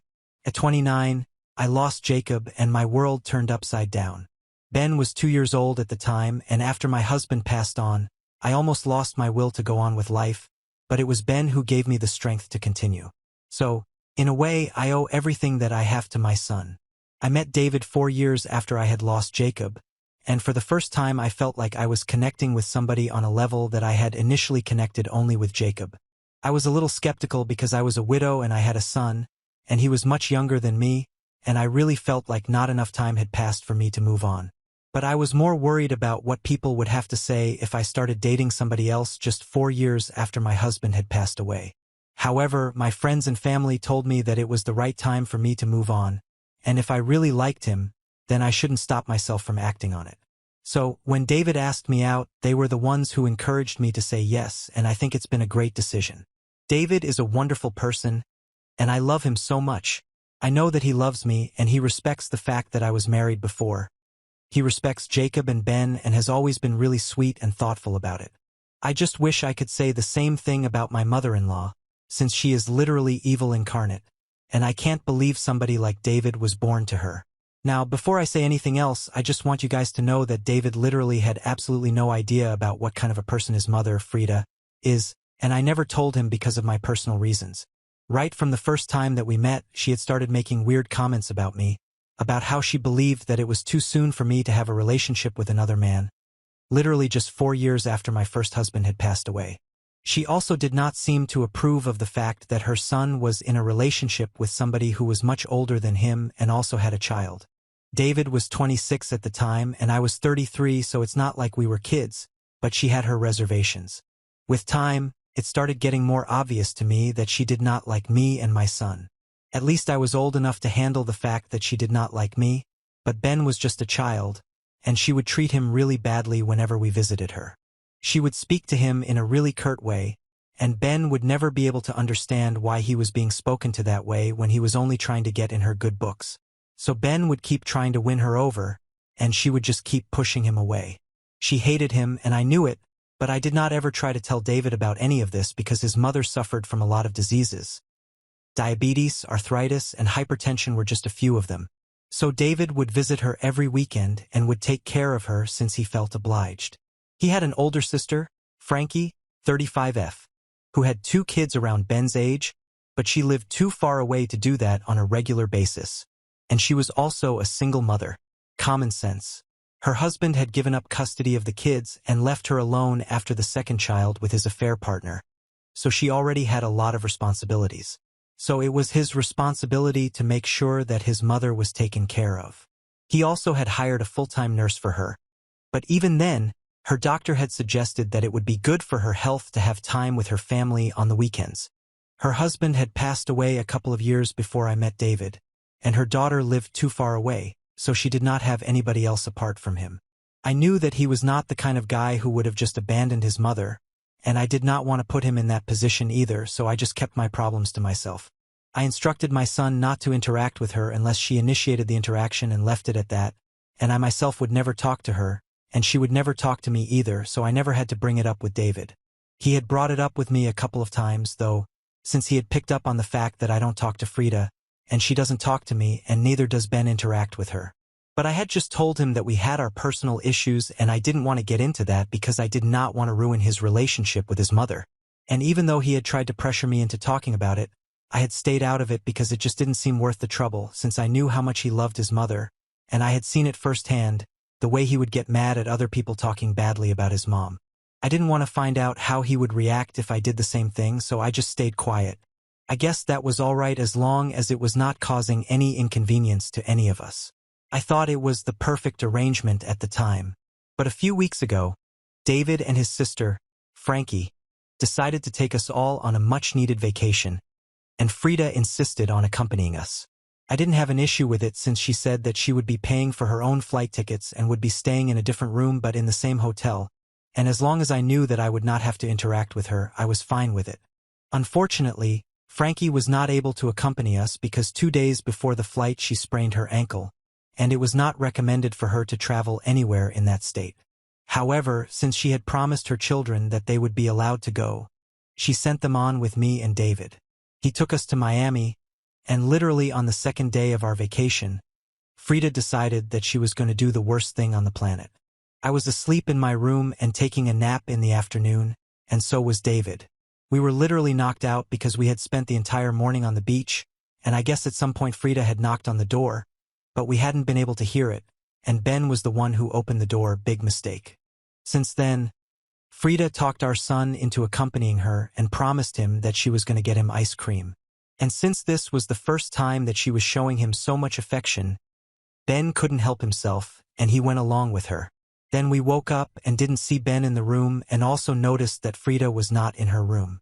We went to the receptionist since Frankie's kids were also asleep and they didn't know where Ben was either. So we asked the receptionist if she had noticed them leaving, and she told us that Frida had indeed gone out with our son. We didn't think much of it because I assumed that maybe she was trying to make amends and took him out for something. I did not suspect her of anything because at that point I did not consider exactly how insane she was. But when she came back home alone a couple of minutes later, I freaked out. That's when I understood just how deranged she was and that I had made a mistake by not speaking about her hatred towards us. I had underestimated her, and I paid the price for it.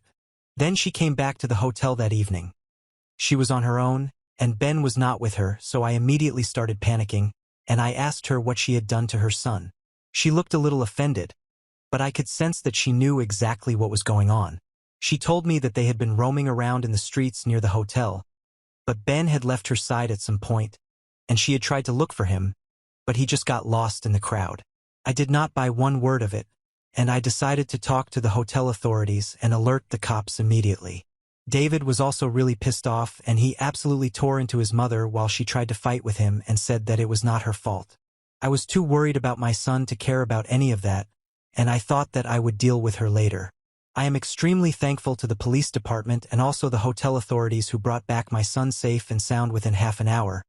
But those 30 minutes were probably the most difficult ones of my life, and I will never be able to forget how I felt at the time.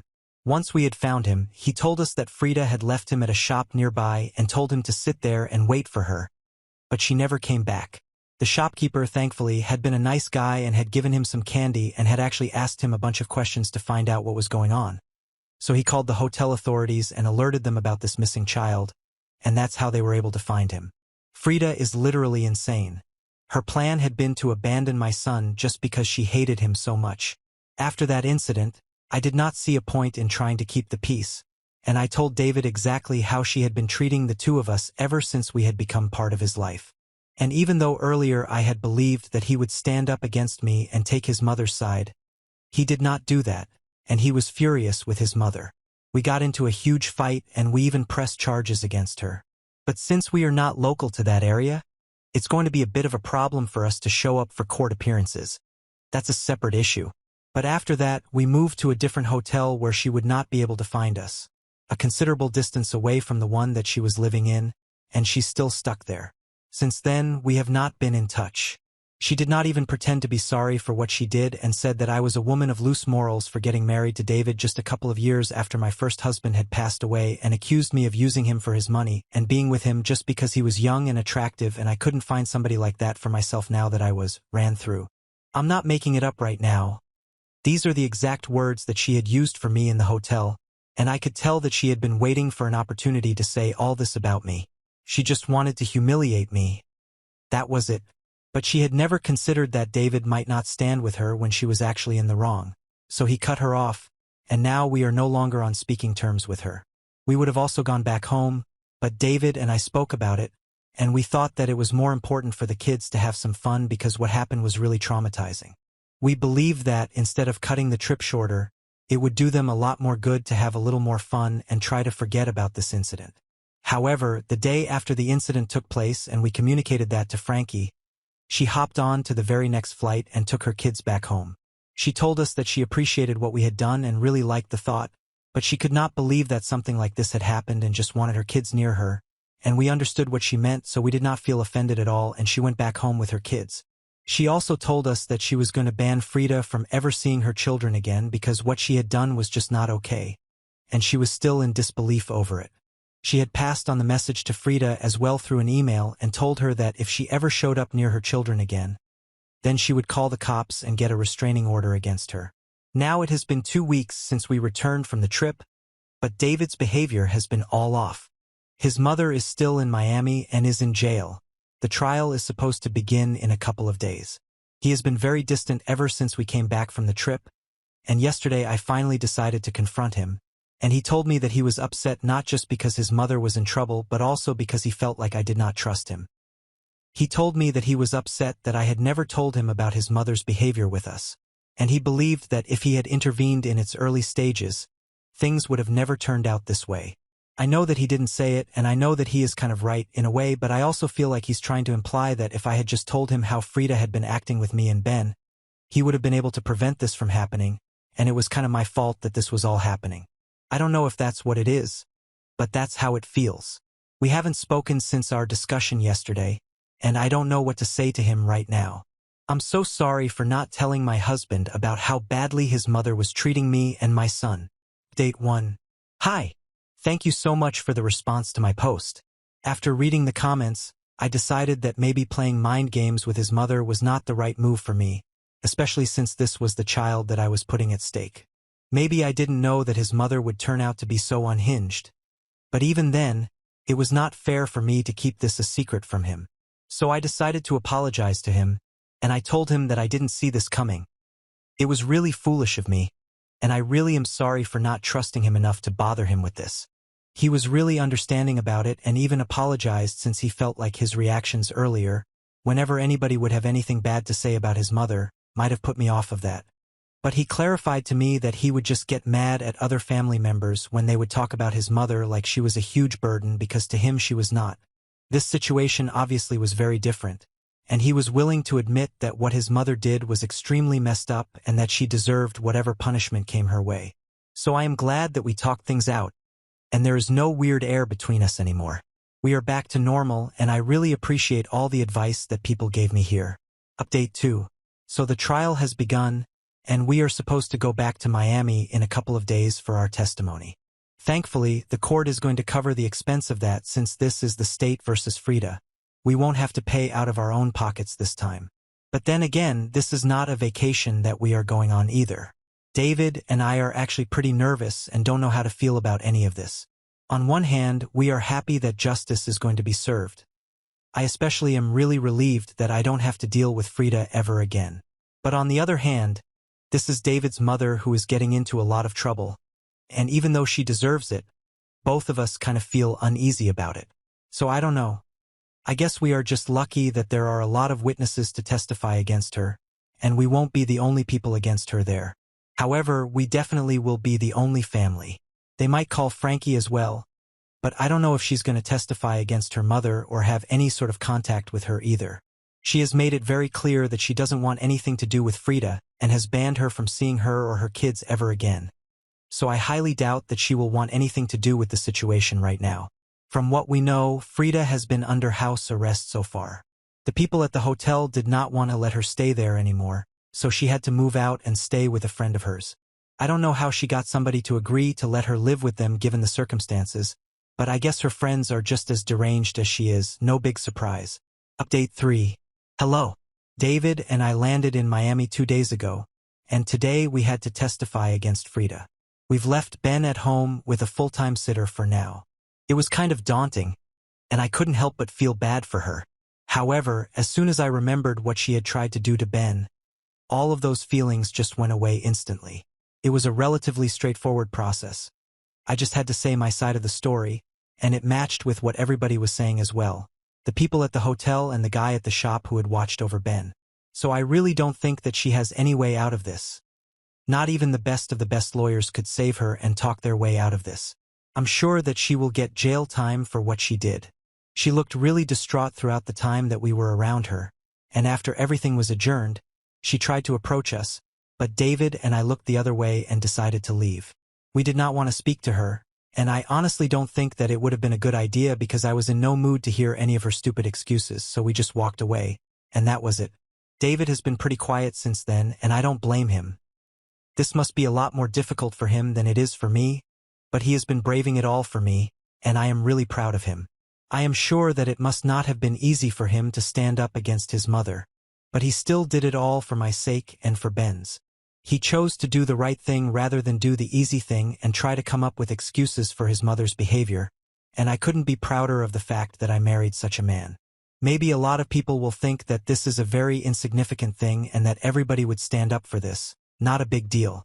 I know how attached David was to his mom and how much he loved her, but even then, he chose to do what was right, and not a lot of people have the courage to do that, so I have to give him credit where it's due. It was really brave and righteous of him. Update 4. It has been a while since we testified, and today the verdict was announced. Frida is going to jail for 1 year, but she might get out earlier if she behaves herself, and for her sake, I hope she does. We have also been thinking about filing a restraining order against her, but I think we will do that after she gets out of jail because while she's in there, then there's no point in us doing that. So for now, she's going to have to stay away from us and everybody else, whether she likes it or not. It's going to be pretty sad for her since she's going to be held in Miami jail and not here, so nobody will get to visit her, and I did not have any intention of visiting her either.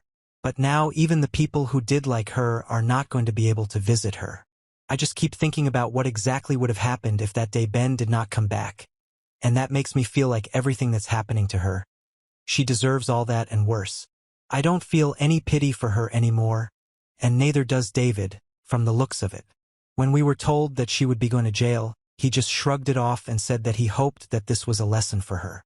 So I think that both of us will be just fine. Date 5. Hello. So it's been almost 7.5 months since Frida went to jail, and a couple of days ago we received news that she would be let out for good behavior. It was not surprising since she had been charged with a third-degree felony, and we were surprised she even got any jail time at all. But anyway, David and I heard about that, and we knew that she was going to come back here, so we decided that we were going to file a restraining order that we had talked about. So no matter what, my family and I are going to be safe from her, and even if she does try to get in touch with us and come near us, we are going to be able to call the cops and have her taken away yet again. I'm sure she would not like to experience that once more.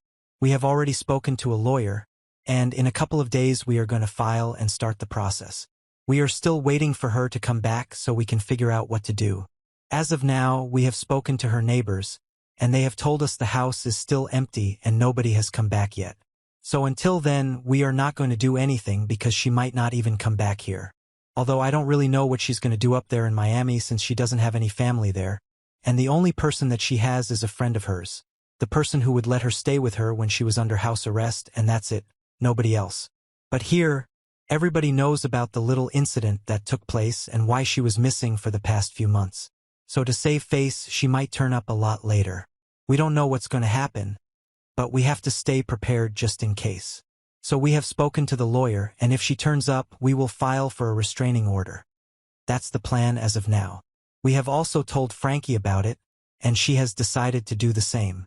So far, she had also been putting it off since Frida was in jail, and she did not think that it was important for us to file a protective order when the person that we were filing it against was already in prison, so there was no point of it. We have kept in touch since after the vacation, and she has been receiving updates on everything. I guess, just like David, it's much easier for her to say that she doesn't care than to actually stop caring about her mother. However, both of them have enough compassion to realize that no matter what they feel towards their mother, or feel she's not a good person, and she has to stay away from us. So both of them are putting their family first, and I think it's the right thing to do. Update 6. Okay, so it's been 2 weeks since she was let out of jail, and today we finally received word from Frida's neighbors, and they told us that she was back. She came back really late at night yesterday, and today they saw her roaming around in her garden. So naturally, the first thing that David and I did was to contact our lawyer and tell him that we had to start the process and file for a restraining order. It had been a really long time, so we had almost started to believe that she would probably not come back. But we were wrong. We all communicated this to Frankie and told her that she was back now so she could also take the necessary measures. We are trying not to say her name a lot around the house because we don't want Ben to remember any of that. Just to give you guys an update on how he has been doing, we started therapy for him after we came back from the trip, and he's been doing well so far. It seems that he barely even remembers what happened with Frida, so that's a good thing. Usually, we want kids to remember important events, but this was not something that we would want him to have any memory of, honestly. But anyway, coming back to Frida, we spoke to our lawyer, and we were told that we have legitimate grounds for a protective order, especially for Ben, since what she tried to do to him was really reckless, and she's already paid the price for that, but it doesn't hurt to take an extra precautionary measure, and that's what we are doing. We don't know about Frankie, though. We just hope that she succeeds in her endeavor as well because as of now, I don't think Frida can be trusted around anybody. What she tried to do back then was unhinged, and I still have not forgiven her for it. Maybe she has paid the price of it according to the courts and jails and law. She is clear according to them, but in my eyes, she will never be forgiven, and that's just something that I'm sure of. For now, I'm just going to prioritize my family and make sure that they are doing all right, especially David, since I know that this is also going to be pretty difficult for him. He has been quiet for the past few days. I know that this is tough on him, but he's putting on a brave face, and everything that he does just makes me feel more grateful that I have this kind of a guy in my life. I think the partner that I could have asked for. I know everything will be fine. Now on to the next story. Story 9. My stepfather destroyed my life because he thinks my stepbrother deserves my fiancée more than I do. So let me start this off by saying I apologize for how long this may be. My dad passed when I was 15. Him and my mom weren't all that close by that time, so while it hit me hard, she wasn't as fazed as you'd expect. I joined the military when I was 17, and in my first year out of the house, my mom remarried. I never really vied with him, we just had different personalities and such. He would often make snide remarks and tell me to man up about any inconvenience I'd be upset about. This led to spats between us, and I was often just as at fault as he was for these disagreements, though it never got too serious. I got medically discharged after a little under 5 years, and my mom and he said they'd be happy to have me back in the house. I told them it'd be brief, just until I got on my feet and got a job, and even offered to pay rent, to which they declined. About 3 days into being back home, my stepfather went alone with me, asked what he thought a fair rent would be. I was confused, but it was his house, so we came to an agreement, and I kept it from my mom, assuming he did not want her to know, as he never mentioned it around her. I never asked for anything from them, not out of spite. I just wanted to do things myself. He had a son from a previous marriage. Him and I didn't share many common interests or anything, but I never had any issues with him. I'd say we got along. The only thing is he was given a lot from them. Paid for his schooling, paid for his car, paid for his living arrangements through college and even after. I was a little less than a year older than him, so he started college right after they married. Like I said, I didn't want or need the help, but it felt lame that he'd get all that assistance, and I was immediately asked for rent. But I digress. I moved out after 3 months and, not long after, met a girl who I was crazy about and we started dating. It was my first relationship and I was over the moon the entire time, like in that early relationship haze. But it was just constant. I was very nervous to bring her home. My mom and I were very close, and I always worried she'd be very judgmental of a girl I'd bring home. My worries ended up being unwarranted. They got along extremely well. My girlfriend does not have a family, really long story, so my mom and stepfather became like that for her. Her and my mom hit it off extremely well, to the point they were hanging out just the two of them at times, and it made me extremely happy. My stepfather even really liked her, and I felt it brought us closer together, which isn't something I felt I wanted until we were. His dad abandoned his family growing up, and he put himself through school and got a nice, high-paying job all by himself, which I had immense respect for. About a year in, I knew this was the girl I was going to marry. I told my mom and stepfather, and they both seemed extremely happy. She was practically part of the family already. My mom gave me her engagement ring my dad gave her, which she kept. The job I had didn't pay great, so I figured even if it wasn't the ring she'd always have, it'd be a great placeholder when I proposed. My girlfriend told me it wasn't a placeholder and she absolutely loved it. I was legitimately never happier in my life. We started wedding planning, and my mom and stepfather said they'd help take care of the finances.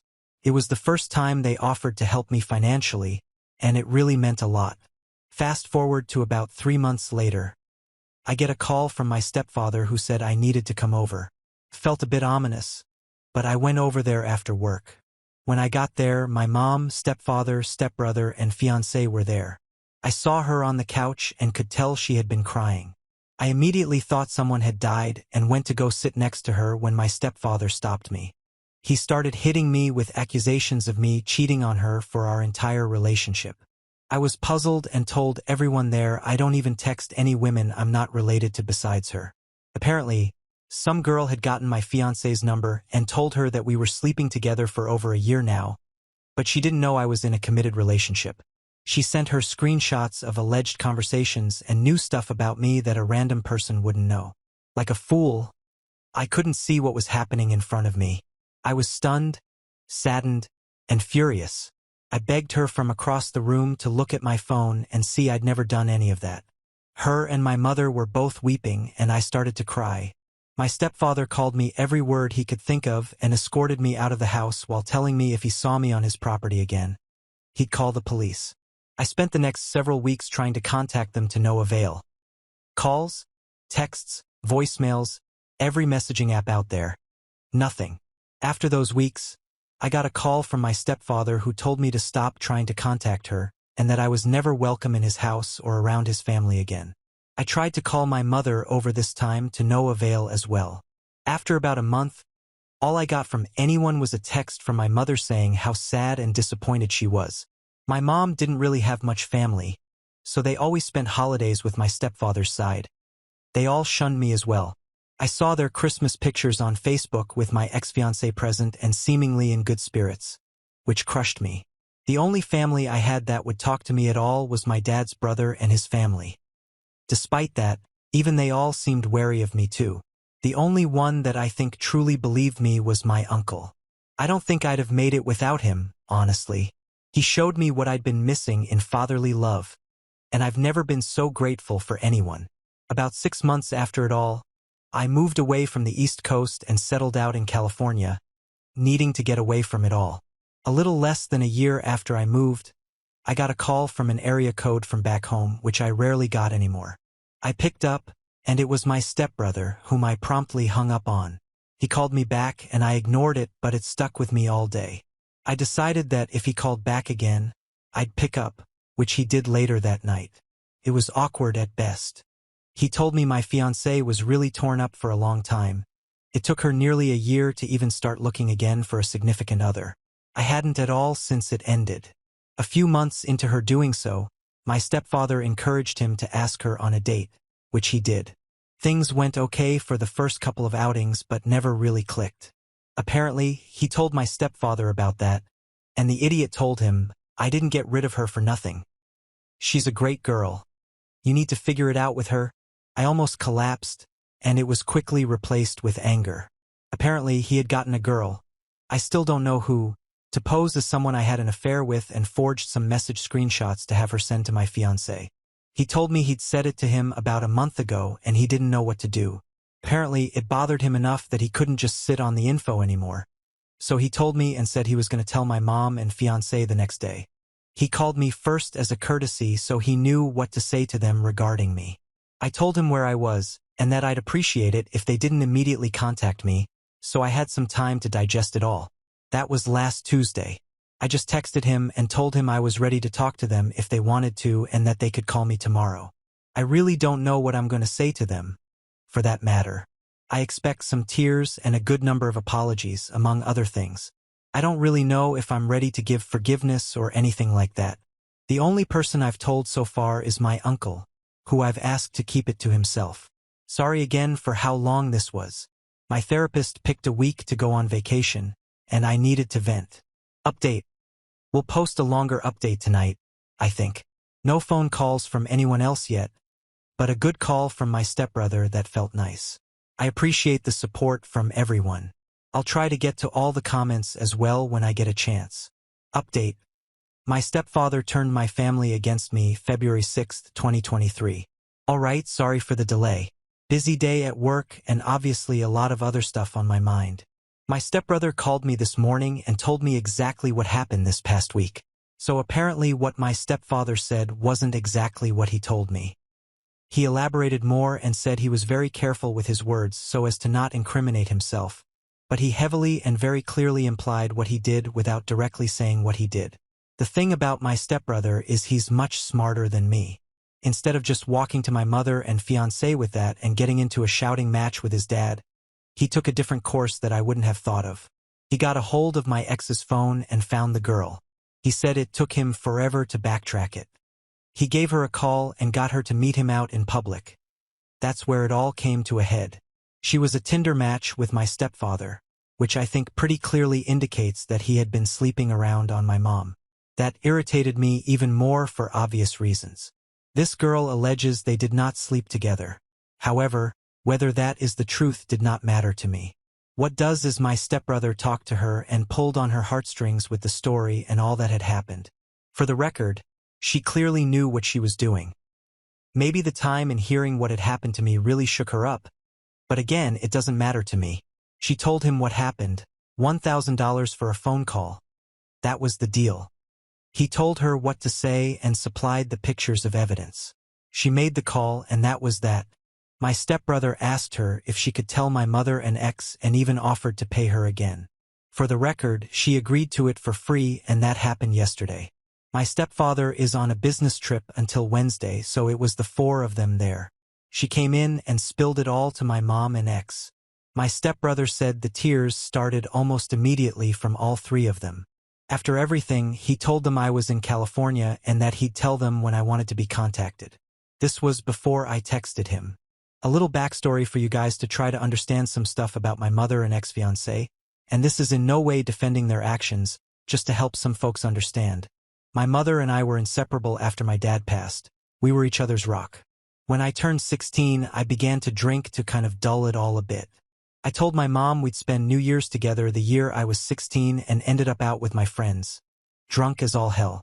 I got a text from my mom who spent the night alone at home, and that was where we were never quite the same. She sent me a text about how sad she was.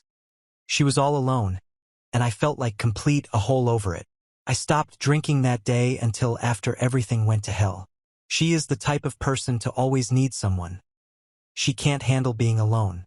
I think when her and my dad's love began to fade, I filled that void, and when I was growing and ended up leaving home, my stepfather filled that void. Then my ex. As I said earlier, she doesn't have a family, really. She had some real trust issues due to this, along with some really nasty past relationships. Despite this, she never would talk badly about past boyfriends, which I really admired. One was physically abusive, and I consider that an obvious exception. Despite being debilitatingly shy, I've been often told that I'm cute, especially by younger girls, meaning younger than me, not children. I really never liked that title as it's not very masculine, but I got over it and learned to appreciate my boyish face and how often I would blush. My fiancé is just shy of 3 years older than me. I've always preferred older girls and never given much time or thought to the girls who seemingly liked me because they were 18 to 20. This didn't stop the attention, which upset my fiancé. She'd often ask why I wasn't interested in these girls, why I didn't leave her for someone younger and prettier, etc. I always found her extremely attractive, significantly more attractive than me, honestly, and would always reiterate that to her and that I never cared about any other girl. Okay, sorry to get off track again. I hope that brings a little insight to why I think they did what they did and believed what they believed. Again, this is not an excuse for them, nor am I really all that understanding personally. At the end of the call with my brother, he said they both wanted to call today, and I told him that it'd be fine, so I sat and waited. By about 3 p.m., I was a little confused. I started to wonder if he'd made it all up to mess with me. It really worried me, honestly. I got a text from him asking if I was all good. I said yeah and asked if they were actually planning on calling today. He said they'd been trying for the last few hours. I'd blocked them both when I moved out west and forgotten why I didn't block him. I don't know. I'm thankful I didn't, though. I unblocked them both and got a call from my mom about 10 minutes later. The first thing she said was I sounded different. I almost hung up right then. It took all I had to just say yeah. She broke down immediately after that. I really thought I'd feel more. I'd be lying if I said I felt nothing, but the pain of it all just took hold of me more than her words. She asked if I'd gotten her texts. I said no. I guess she'd been trying to text over the last year, but I had her number blocked. If she really wanted to reach me, she could have. Maybe that's a little shitty, but I know it's true. I pretty much told her that I'd be willing to build some semblance of a relationship back with time, and she was happy with that. She also told me she was getting all her necessities out of the house before my stepfather got home, and she'd be filing for divorce immediately. I believe her too. She may be a poor excuse for a mother in my eyes, but she's never been someone to take half measures. I really wish I could be there to see that prick's face when he comes back to an empty home. My ex got on the phone next and did the same tearful apologies my mom did. I felt a little more with her. I actually tried to get her to think and remember how many times I told her I'd never do that to her and how much I loved her. She was beside herself, and to be honest, I'm glad we talked for about half an hour, and I really thought it was pleasant. Though I told myself for over a year now that it had never happened again, thought there could still be something for us. She told me she still had the ring, and it made me upset. I told her to give it to my mom because it didn't belong to either of us anymore. I could tell that really crushed her, and selfishly, I wanted it too. She asked if she could call/text me. I told her it was fine, but to not expect a prompt response either way, which she understood. Pretty much gave her the same ultimatum as my mom, though. I said any chances of us having a future relationship were very slim. She said she understood that too. I talked to my brother last and thanked him for everything he'd done. He was helping my mom get her stuff out of his father's house. He apologized for all that had happened and told me he was going to go tell the rest of the family everything as well. Them I have no connection to and won't say a word to, I don't imagine, except my stepfather's mother. the oldest person in any of the families, and she wished me a happy birthday and Merry Christmas over the last year. Maybe she was old enough that she doesn't care. Maybe she felt bad, but I'll talk to her. Odd as it is. Sorry for all the rambling. I fly home for my uncle's 60th birthday the first week of March. It'll be my first time home since I moved out here. I'll definitely plan on seeing my brother as well. I'm not adverse to seeing my mom and ex, but I've made it clear to them that I've got a lot of healing to do, and so do they. If anything further happens, I'll update again, maybe after that trip home, but that looks like it for the time being. Also, this is kind of the last social media I have. I haven't been on here super often in the last year for the reasons I'm sure you could guess. I truly haven't seen any similar stories to mine that have been referenced in the comments, though I'd like to if you can find them. I'm more than happy to answer any questions anyone would have regarding this whole thing to the best of my knowledge. Thank you, everyone. Brief update on February 8th. Got a call from a number back home. I deleted most of my numbers a while ago from anyone I wasn't talking with. I picked up and it was my stepfather. He said hello, and I hung up and blocked the number. I immediately called my mom, fiancé, and brother. They're all safe, not around him. Mom is in a hotel that he doesn't know about. Fiancé and brother are at their residences and both say they feel adequately protected. He is not, by any indication, a violent man, but better safe than sorry. My brother said he got a call from him this morning when he got home after my mom wasn't there and wouldn't answer. Brother told him what happened and not to contact any of them. Not sure how long he sat there, but he called me around 3 p.m. Pacific about an hour ago. I got a message from a different number saying, "We need to talk." I assume that's him. I haven't responded. That's the latest brief update. February 9th. Stepfather's mother called me. I had her number saved because of what I previously stated. Was a bit worried it may have been him trying to gather some info or something. It wasn't. She's a very sweet lady who did not have to be nice to me in any way but has shown me compassion. She was very nice and wished me well while also apologizing on behalf of the family. I thanked her and wished her the best too. Shocking he came from that woman. Update 2: my stepfather turned my family against me. All right. Sorry for the delay, everyone. Work has been busy, and I just got home this past weekend. I sat on that message from what it turns out was, in fact, my stepfather. My curiosity got the better of me and I called him. I did do what some had suggested and recorded the call using a different app. I wish I could say the call provided me something, but that would be disingenuous. Hearing his voice made my skin crawl. He asked how I was. I told him to cut the shit and he laughed. Nothing incriminating on his end, of course. The talk was about 3 minutes long, about nothing. I did ask him why he wasn't content with me being with her. He said I wasn't man enough and that a woman like her would have been wasted on me. He has a very traditional way of thinking relationship-wise, which is especially funny because it shows how much he never knew about our relationship or her in general. Without going off on a tangent, my ex is pretty notably against gender norms. She has a very well-paying job and told me she'd never be comfortable being a stay-at-home mom/wife. She often took the initiative for stuff in our relationship, etc. There wasn't really much to take away from the conversation other than that I don't really know what he wanted. But I told him not to call me again and hung up. Not very eventful on that front. I flew back home prior to the weekend last week and went to my uncle's birthday party. Had a good time, and the family was very welcoming and apologetic for not being more supportive after everything. None of them were ever rude or anything. I've got no negative feelings towards any of them. I talked with my brother and set up a meeting at his place with my ex and mother on Wednesday night. On Wednesday, I went over there and got what I expected. A lot of tears, a lot of apologies. I admittedly had a tough time keeping it together. I talked with both of them and my brother all independently. Mom has already filed for divorce, which is good, and I appreciate her doing so. We had a decent conversation. You can tell it's strange, but I think we're making some progress towards healing. My brother and I had a good talk. It was nice to talk with him in person. He apologized for everything that had happened, and I accepted it. I can definitely tell he feels remorse for how it all shook out and for the work he put in to make it right. I definitely don't hold a grudge. My ex and I had a very long discussion through most of the night. We'd been talking over the phone for the last couple of weeks already. A lot of it was just catching up. We're obviously two very different people now after nearly a year and a half away. We had some more serious discussions later on about everything, about how screwed up it all was and how broken I was by it all. She told me she'd already seen a therapist and asked if I would be willing to come with her to her appointment Thursday. She's gone above and beyond for everything I could have asked of her the last few weeks, and I am really truly appreciative of it. I went with her to her therapy appointment, which I feel was very productive for everyone.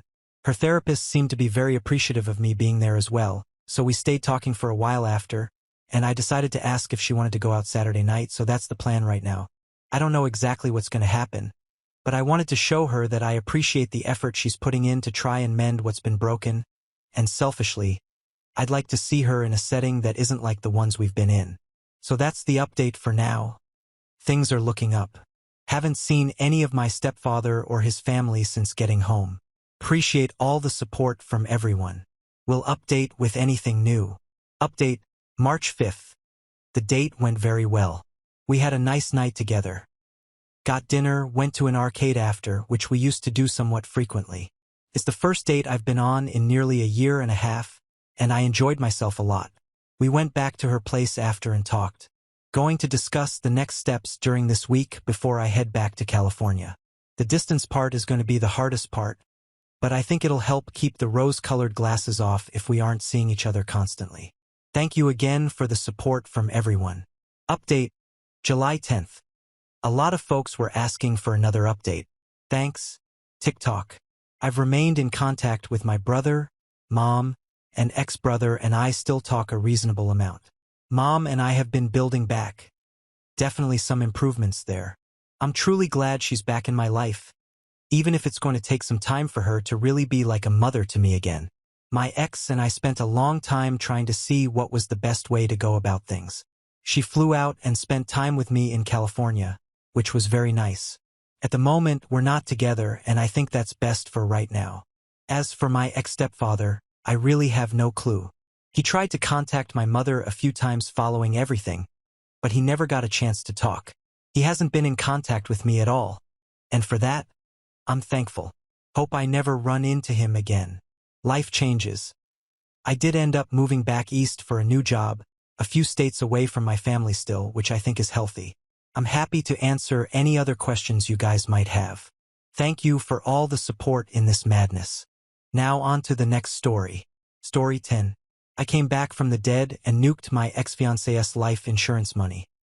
Plans thrown away for obvious reasons. So I will start this story by saying that I don't think I'm a good person, and it will have some collateral damage. But this is a story about one bad person getting revenge on another bad person. Backstory. I am now 35 and was raised by a single mom because my dad passed away when I was younger. But I had many male role models in my older brothers, and he left behind a generous life insurance policy, so I largely had a good upbringing. However, I was never very social, and from my early teens on, I spent a lot of time in front of my computer. This habit got worse as I went to college, and it resulted in me spending 80% of my time gaming, working, reading, or whatever on the screen. As a result, I was not very attractive and quite obese at the age of 20. For these reasons, I never really dated and did not even lose my virginity until I met my ex-fiancé. On top of this, I was raised very religiously because my mom became really religious after the death of my father, so I always thought it was a bad idea to play the field. The only thing I had going for me was that I had become somewhat proficient in several coding languages and expanded on these in college. I would not say that I am a good IT person or coder, but with a little bit of coding knowledge and a lot of creativity you can create residual income streams, and I had a decent job in IT where I could work from home 3 days a week. At the age of 24, I was still overweight and a social reject, but through my mom, I met a woman from her Bible study who would eventually become my ex-fiancé. Now 36, we hit it off and started dating. She had a 2-year-old son at the time, and they became the only thing in my world that I cared about. It did not take me long to get physical, lol. Although those years of pretending I was saving myself went out the window when I finally had the chance to lose it. To be honest, she really broke me out of the shell. I became more sociable within a couple of months of meeting her. I even took on a fatherly role for her son, and within 6 months of dating, she got pregnant. Being the religious person I was, I immediately proposed and wanted to marry before the birth of the baby. Then she dropped a bombshell on me.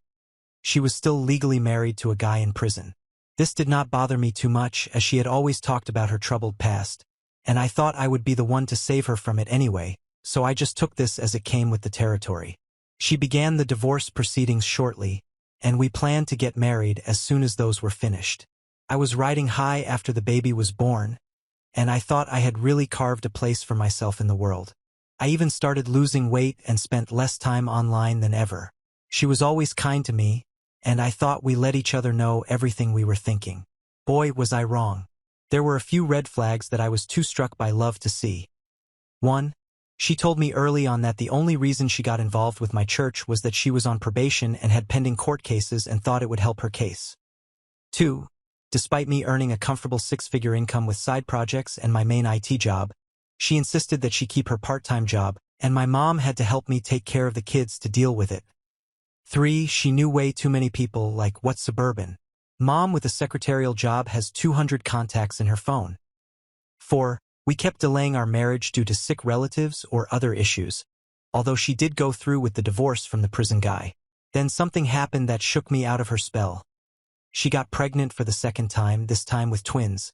We had only been with each other for at least a few years, and we were about to have 4 kids. 2 more than I thought I would ever have. She claimed she was on birth control at the time, so we were not using condoms. Anyway, after the twins were born, I started seeing my doctor about a vasectomy, and my ex-fiancé encouraged it. I wanted to get some swimmers frozen before the operation because we could completely change our minds in 5 years. So I go in for the visit, and the doctor comes out to tell me that my sperm count was low and they were mostly immobile, but this problem might be temporary, and I should try to eat a healthier diet and stuff for a few weeks and come back.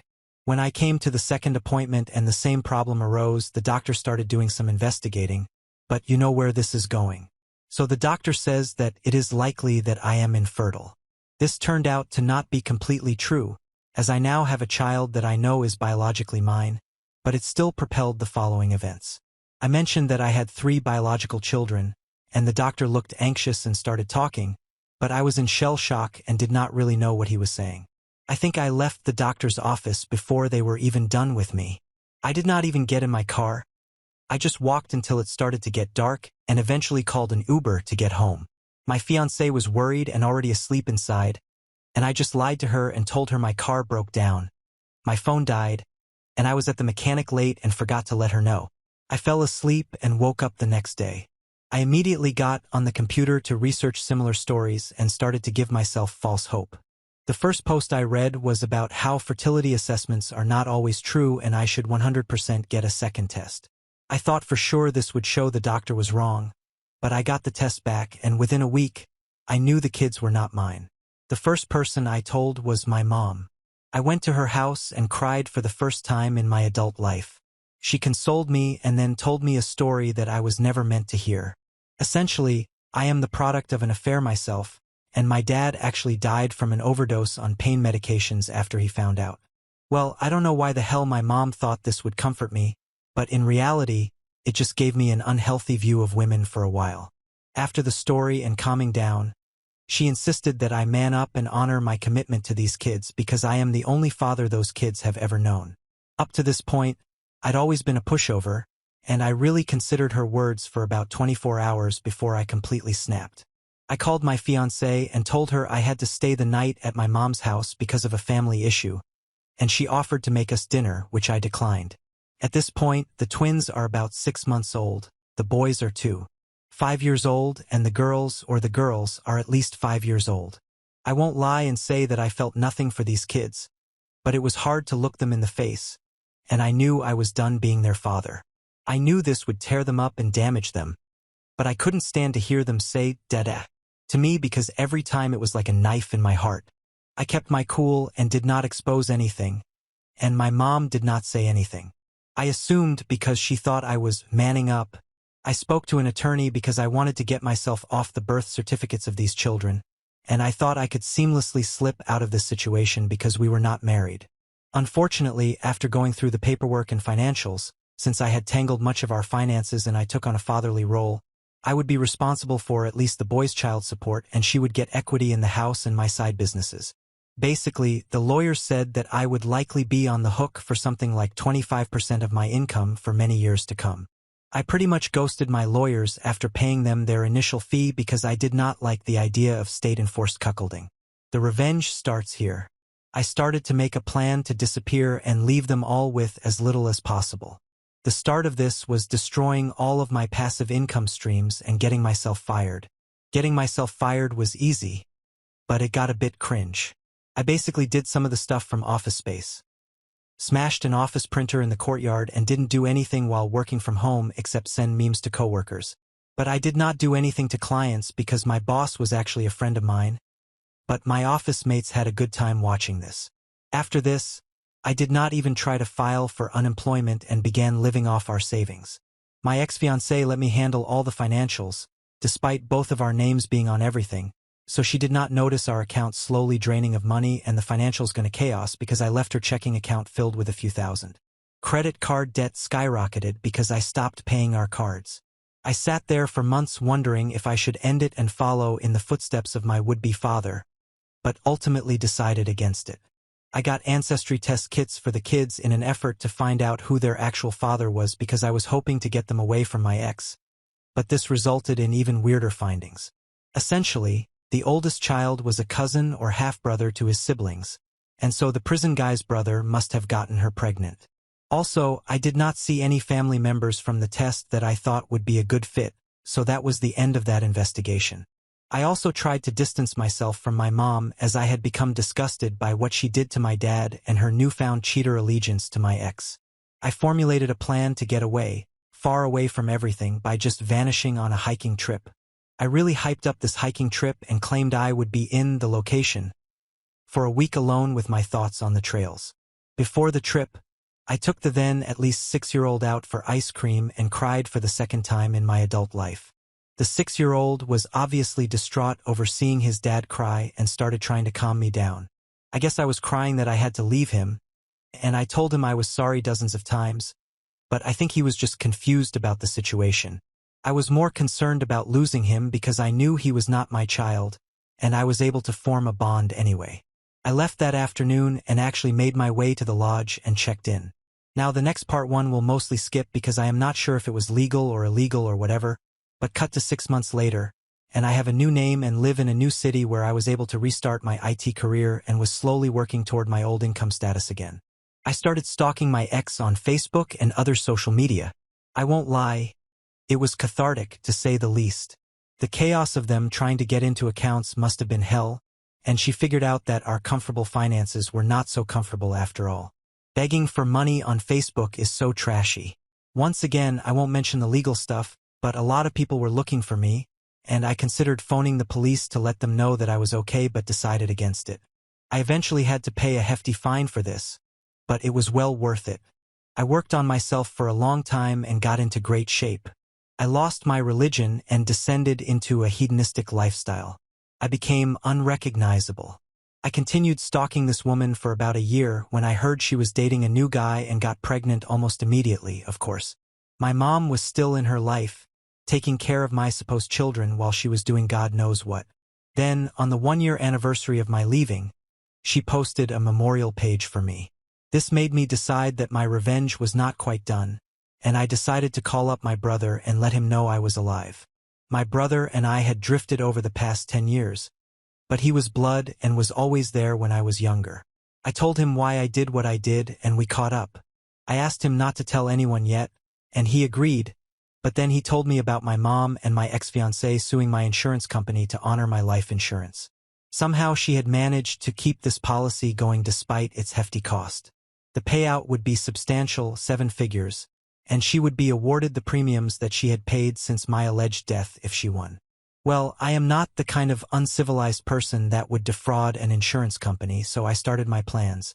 I drove the 1,000-mile journey to my old city when I heard she had an upcoming hearing and listened to Highway to Hell half the way down.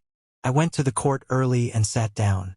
At this time, I had grown a beard, lost 60 pounds, and generally looked good. I looked so different that my fiancé and mother passed right by me in the court without giving me a second look. I thought they would be meeting in a big courtroom, and I was already planning to barge in and yell something about objecting and being a cringelord like usual, but they ended up going to a small room with some lawyers from the insurance company. I decided to freak it, and I knocked on the door several times until they opened it. They were all confused to see this scraggly dressed man with a beard, and I simply said, "I believe you are trying to settle the issue of whether I am dead." My ex-fiancé realized it was me almost immediately and let out a gasp or something, but the lawyers were just confused. Everyone ended up stepping outside the room, and a whirlwind erupted, and the BFFs were called over. My ex screamed and slapped me, and they had to actually put handcuffs on her. This was a big deal for the insurance company, I guess, and the lawyer's boss or client actually showed up and asked for statements and everything. Even a detective showed up, and I started to regret coming, but I gave my statement and did not really lie about anything, but I was vague about where I was currently living. I ended up staying in town for almost a month, and it was a crazy month in a cheap motel. I showed evidence of my ex's cheating to anyone who cared, and I tried to meet with the kids, but the youngest did not know me, and a then 7-year-old told me to F myself, which is fair, I guess. The police were pissed off and started civil litigation for the cost of searching for me. A detective or something actually flew in from another state to question me. Luckily, this whole time I did not get arrested for anything, as I did not want my fingerprints linked to my new name or such. Essentially, I had to pay a large fine, and I immediately paid the fine in cash, much to the surprise of the police. As far as I was concerned, I was done with this town. My ex-fiancé served me a civil lawsuit for multiple different things, and my mom helped, but I was a leaf in the wind long before anything came of it. I am back in my new city and never plan to go back. I stopped spying on them after a few months of ruining her insurance plans and moved on with my life.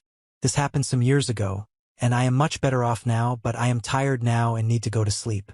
If there is interest, I will let you know what happened to me after all this. Edit 3 days later.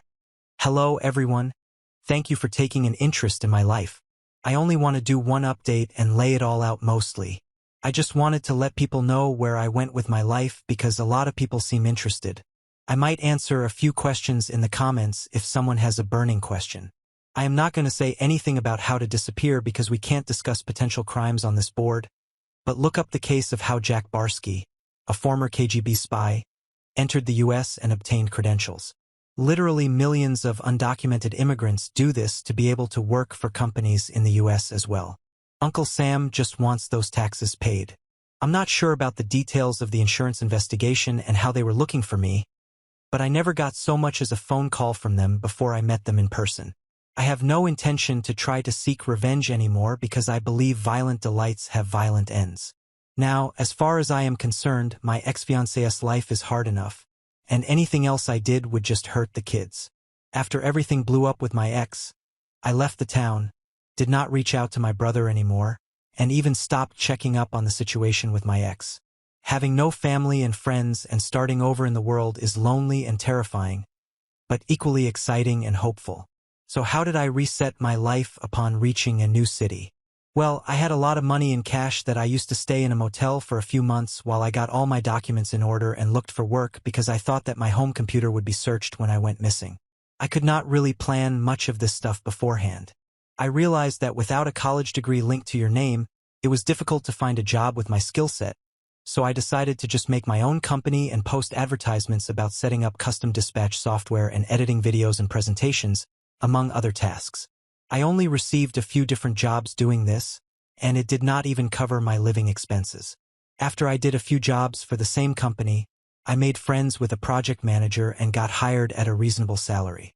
To this day, my finances are only about 70% of what I was making before, but I'm happy with what I have. I spent a lot of time finding people with similar stories on the internet and eventually got involved with a men going their own way group. We basically just talked shit about women all the time, and the positive feedback loop made me a pretty resentful and misogynistic person.